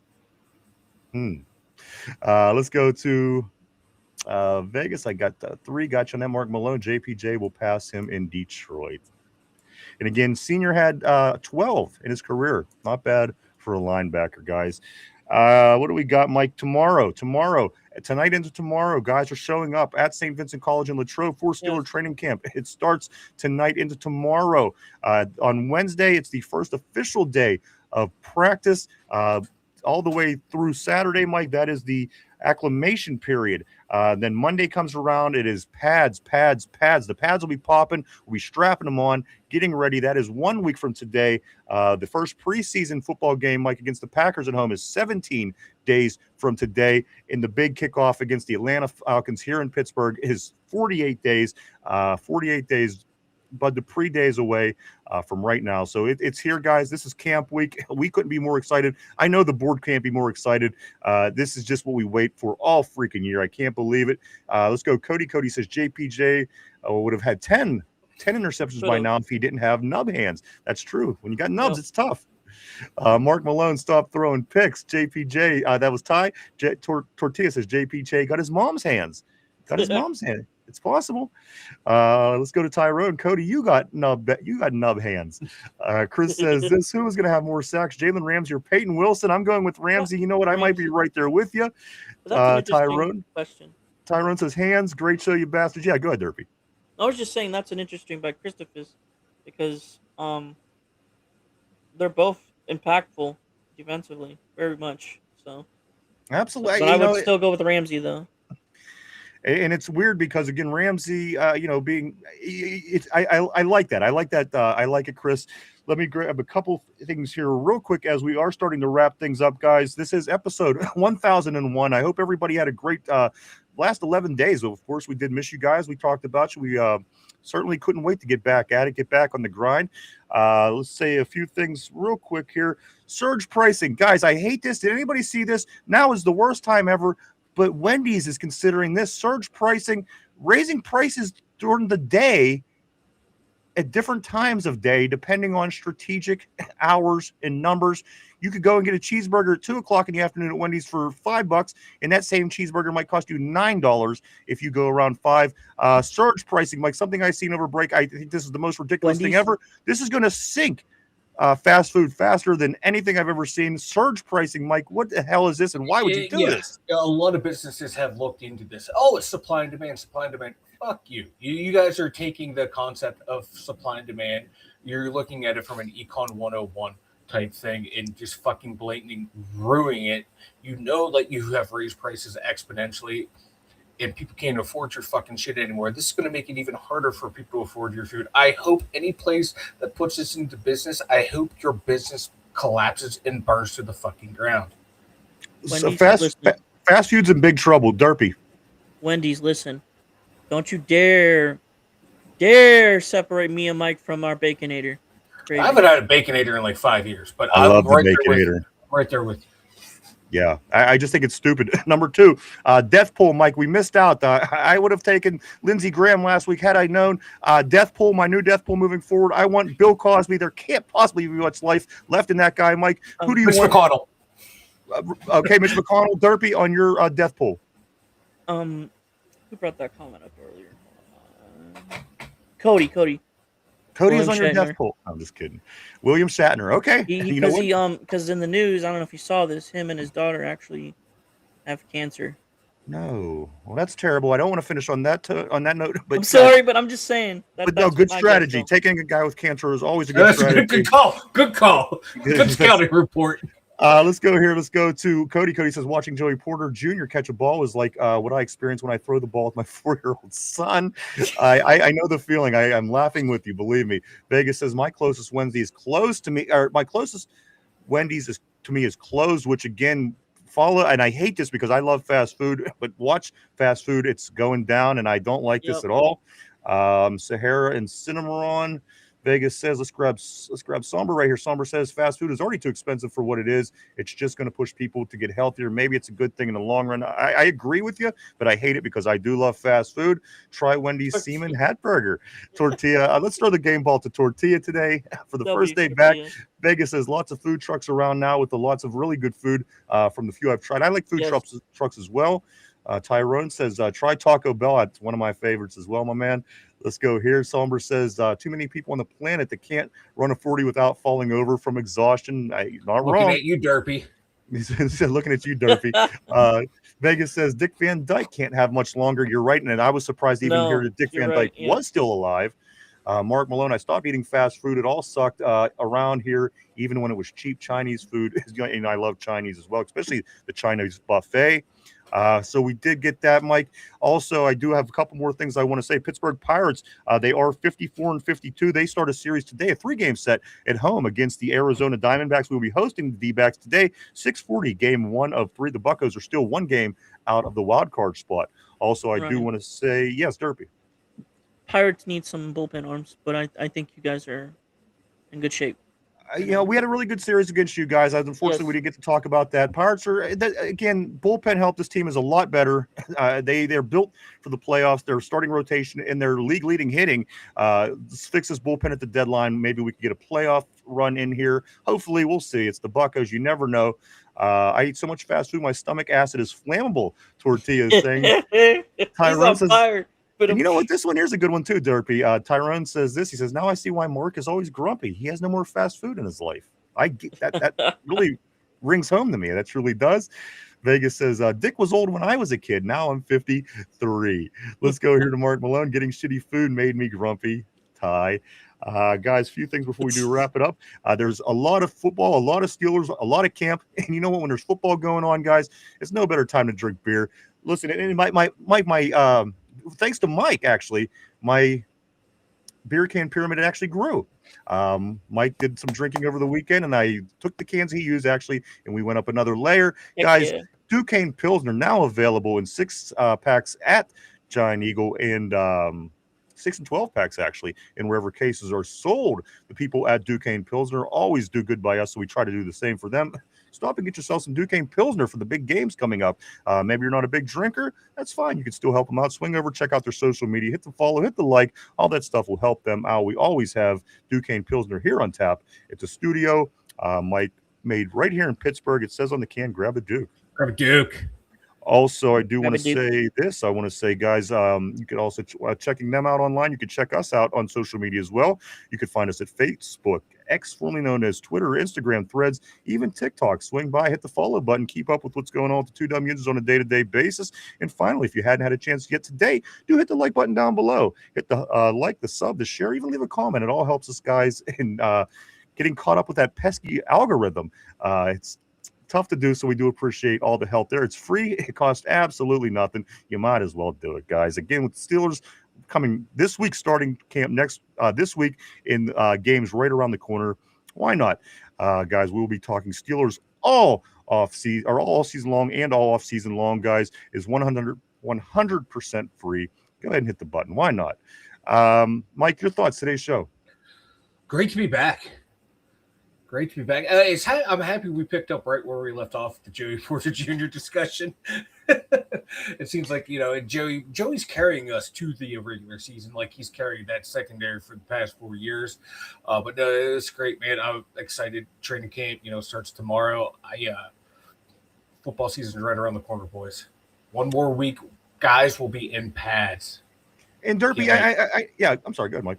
I just can't wait, man. It's almost here. It is almost here, baby. And Derpy, again, listen, I'm not putting pressure. I know you have things to do during the day, but as you continue, we'll continue your segment. So, if you have to miss days, but we will 100%. continue on it when you're available. So I want to thank you for the great work. I know you've been talking about this and getting a hold of me and talking about doing this particular segment. So I want to thank you for that, putting your hard work in as always. I do want to say great job on your shows also with the Nerd Show. I didn't watch it last night, but I watched last week, guys. You're doing a lot of good stuff. You and Chris and Relic, do check them out here on the channel as well. We grab a couple more messages here. Finally, Vegas is saying going up 1 level per year. Also, Kevin says this Porter Sr. does, talking about the question of the day, I think. And Vegas says this, you guys see the 4-year-old that switch hits. He threw out the first pitch for the Brewers recently. Waylon, something I have not seen that, but good for him. Shit, right? That's awesome. That is awesome. I do want to say this before we do take off for the day. I want to say thank you, everybody, for coming and hanging out and checking us out. We appreciate each and every one of you. We truly, honestly do. We wouldn't do it without you guys. Thank you so much. I want to say thank you, everybody on the board. The board always keeps things interesting here, and you are the lifeblood of this show. We couldn't do it without you. Thank you so much to every single person that does contribute on the board, and as well everybody that's at home watching, listening, maybe in the car, at the gym, at work, whatever the case may be. Thank you too, guys. You guys are the ones that keep this going. It truly is, honestly, you, and we couldn't be more thankful. Thank you for everything, everybody. We'll be back tomorrow at our regular time to do it all over again as the guys start showing up tonight into tomorrow. So, guys, the new conversations, they are going to become newer and crisper and fresh, Mike, as it's no longer rumors, speculations, and questions. Now we're going to get answers. Now we're going to the tires hitting the road, so to speak. So very exciting stuff here with our Steelers moving forward over this next week, 2 weeks, 3 weeks, preseason, regular season. Guys, maybe a good season, I'm hoping. Mike? This should be a damn good season. We had the building blocks in place. We had a good season last year. Hopefully, the changes is what we needed to get us over the hump. We saw what happened with the Penguins last year. Got rid of the coach. They made a big leap. Maybe for us, we're already a playoff team. That big leap can be a championship run. Just going back to the question real quick, what Vegas says, I want that 4-year-old on my can we bring him in the pitch in the bullpen, I wonder, for the Pirates? Right? Let's go right here. He's been the talk of the offseason. Vegas says this. He plays in the Garage Baseball League with his dad. Mark also says this. Mark says, need to get him traded before Wednesday. Somber. We finally made it, baby. That's right. You know what, Somber? And I thank you, sir. I know that Somber, thank you. That's all I want to say. Thank you, Somber. You've been here for us and with us in support of us the whole time. Thank you, as everyone else. Tyrone, peace, my friend. Here we go, baby. That's right, Tortilla. We get Drew Aller before GTA 6. Mike. That is interesting. That's a good point as well, Tortilla. You do got the game ball. You can stop now. Just kidding. Let's go right here to Mark Malone. Hope that 4-year-old doesn't end up at Penn State. Oh, damn. Kind of mad I didn't think of that one. Looks like we made it, Vegas. It looks like we made it, everybody, guys. Again, thank you so much. We couldn't have done what we do without you. You make it all worth it, and we hope to be able to do the same for you guys. Thank you so much. Chris says, see you guys at Sharks tomorrow. Yes. I tell you what, Chris, do me a favor. Just email me. Just email us here. Mike, tell them what the email address is. I'll pop it in the chat. Or you could just go right to the website, hit the email address there, email us, and I'll give you our number, and then we'll be able to communicate more clearly that way. So Mike's going to throw up the email address on the board. And if, again, you need to, just go to the website. You could find it right there. I just wanted to try to make it easy for him as possible. There it is, TWO. Dumb Yinzers, and that's why I didn't want to try to explain everything. The beginning is not the number 2; it is TWO Dumb Yinzers at Gmail. So just email me, Chris, and like I said, I'll give you my number, and we'll keep in touch that way. But other than this, guys, I want to say thank you so much. We'll be back at our regular time to do it all over again. Pirates at it tonight, Mike. Arizona Diamondbacks. Steelers on their way to St. Vincent College in Latrobe, along with Chris. Here we go. We have a lot going on, guys. Chris says I'll be the guy eating the shrimp cocktails. I love it, my friend. Guys, we'll be back tomorrow. I hope everybody has a good Monday. So much going on as the anticipation. One football is done, Mike, and the other football is getting ready to start. And this is the football I'm waiting for. I can't wait. I just glad we had all these sports to get me through to here. Yes. Absolutely. And so much more, guys. I have big things planned this week. I stuff I've been working on, stuff I'm still waiting. Believe me, you're going to like it. Dude, join us back here tomorrow to get back into it at our regular time. Speaking now, forever hold your peace. I'm going to go around the horn. Mike, anything? All right, Derpy, anything? Don't be a Tony Romo. Be good. There you go. Let me say right here, Vegas has Sharks in Pittsburgh. When we had the Shark Tank as our coach, Vegas had several shark-themed name bars. Okay, cool. We'll be back tomorrow at our regular time. We hope everybody has a safe Monday. Keep cool wherever you may be. I know it's hot out there, but we do have the Steelers right at the doorstep, guys. So you know what? It's all right here. Hand-John also, I do want to say what's up to Hand-John. I don't want to miss him as he did hop in at the last moment. Day 33 of the strike here. My God, I hope that starts getting better for you, sir. But great seeing you as always, Hand-John. Welcome back, my man. We'll be back tomorrow to get into the Steeler camp, the arrivals, St. Vincent College, Westmoreland County, so much more. It's here. For everybody here at the Two Dumb Yinzers show, for Derpy, for Finch, for RB, for Chop, for Mike, myself, everybody, have a great Monday. Vegas, walk like a Tarkanian. He says, have a great day. We'll see you tomorrow, everybody. Peace, love, peace and love, peace and love. We'll see you tomorrow. Bye-bye.